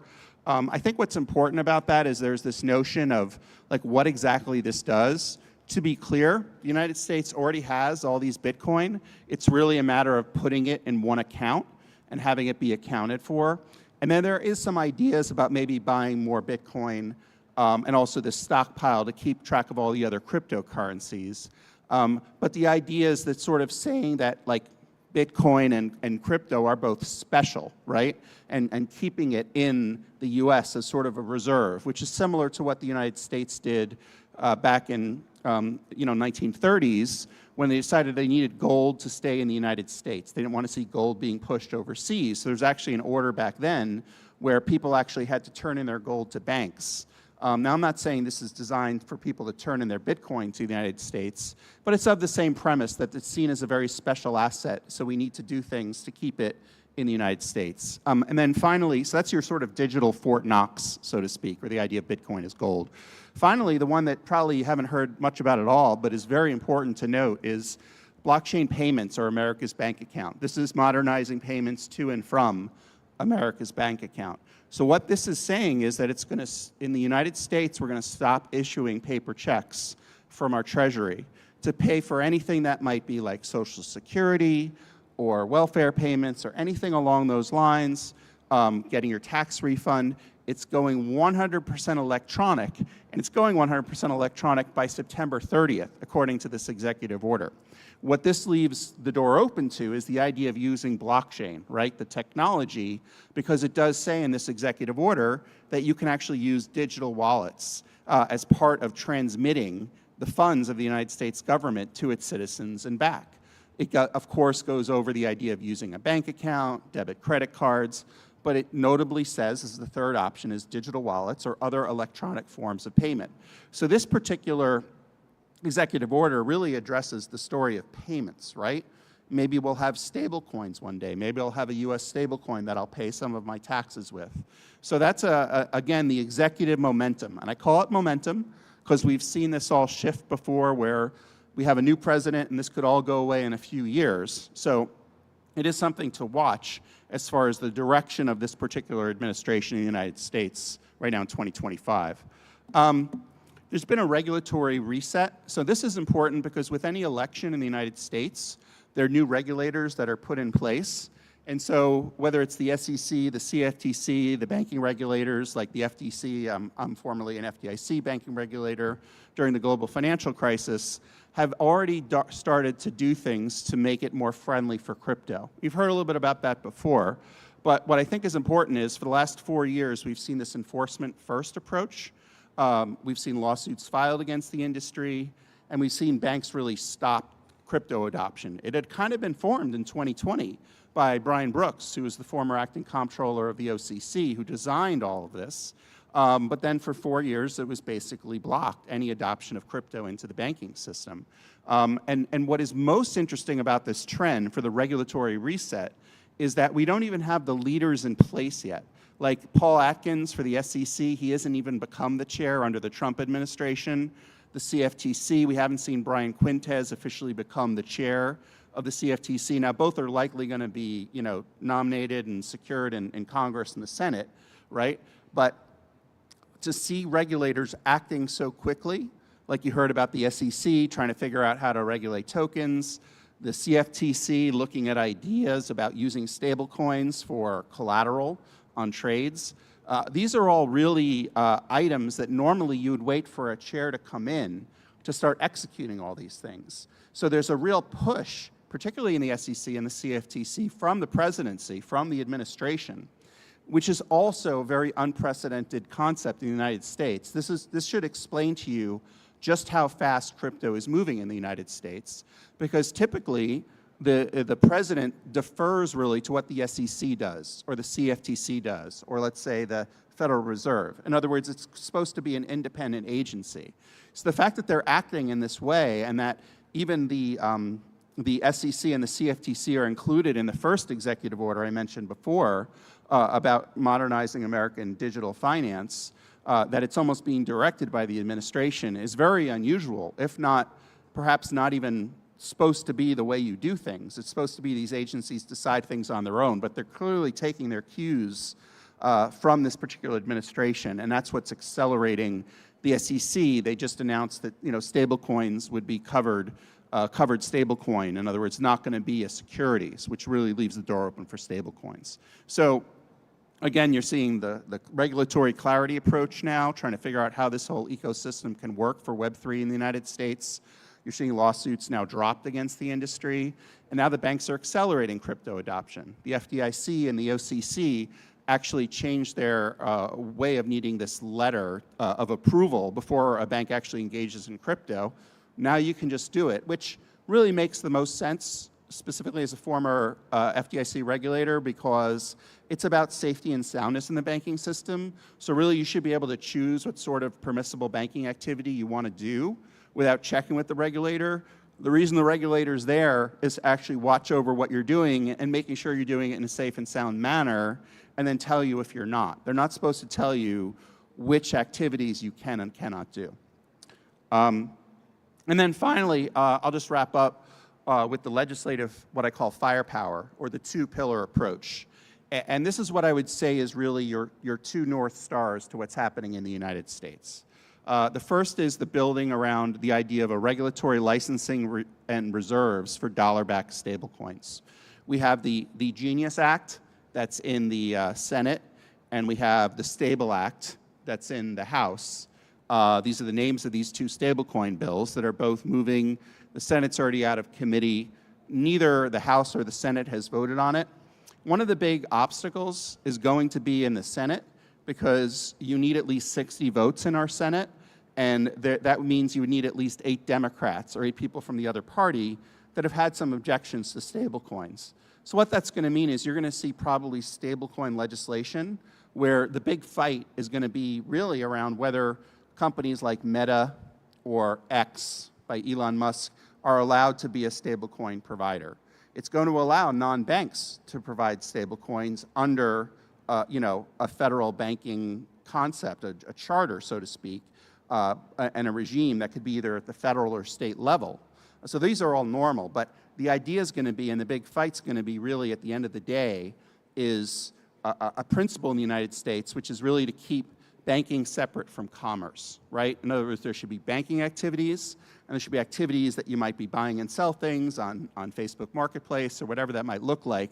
Those two should be separate, which is a very distinct concept in the United States. It isn't really held throughout the rest of the world. So you're likely going to see some fighting about that. But at the end of the day, my prediction to you is we're probably going to see stablecoin legislation that passes and is sent to Trump, and Trump's likely going to sign this legislation by August, which is before all of the policymakers, members of Congress and senators leave DC. And that's really important because I'll tell you right now, the stablecoin market, people are saying it's around like a little over 200 billion or so. My prediction would be by the end of 2025, I think stablecoins will probably go to $1 trillion in market cap if this bill passes, because it's going to give a runway and acceptance throughout the United States and the world in business. And that's what really the stablecoin legislation is going to do. It's going to tell businesses, hey, it's okay to operate with stablecoins. And so there's going to be a critical, quick mass adoption, I think you'll see over the next 12 to 18 months that stablecoin bill passes. And I do think you are going to see that pass. The second pillar, just to wrap up, is this idea again of the token issuance on blockchains and getting regulatory clarity. Like I said, we already saw the regulators themselves try to do things. The question is, are we going to see a law, a market structure law, come into place that would be permanent? And the big thing to remember about both stablecoins and market structure bills is that both, if they come into law, mean they can't be reversed later. It's not like something where it's an executive order or it's a regulator doing something specifically. So if you see the market structure come to fruition, that's going to give a full green light to companies like Coinbase and other exchanges, and maybe new exchanges in the United States that can operate with clarity on the tokens and see more of a token issuance and more of a crypto capital markets that grows. So with that, my time is up. If you have any questions or comments, that's my contact information there, and happy to talk to anybody after. And again, thank you so much to Hong Kong and the Web3 Festival for having me. Excellent presentation. Let's give it up for Jason. Thank you, Jason, for giving us an overview of the crypto world in US. Thank you very much. So this wraps up today's morning session. And once again, let's show some appreciation to all our speakers this morning for sharing their great insights and perspectives with us. We enjoyed it a lot, and I'm sure there are many, many great takeaways from the sessions. 各位来宾，我们上半场的主题论坛已经到此结束，现在是用餐时间。我们下半场的主题论坛将会在2点钟准时开始。Ladies and gentlemen, the morning session of our forum has come to an end, and we'll now have a lunch break. The afternoon session will begin at 2 p.m. promptly.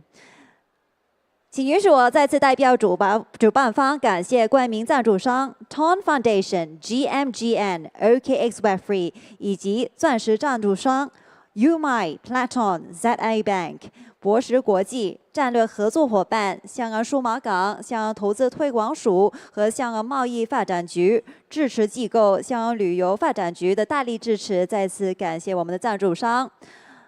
Please allow me to again extend our sincere gratitude to Hong Kong Web3 Festival title sponsors, Tom Foundation, GMGN, OKX Web3, and Diamond sponsors, UMI, Platon, ZA Bank, Bozera Funds, and also a big thank you to Cyberport, InvestHK, HKCEC for supporting this event as strategic partners. Hong Kong Tourism Board as supporting institution. 我们下午2点钟再见，感谢各位，我们下午再见。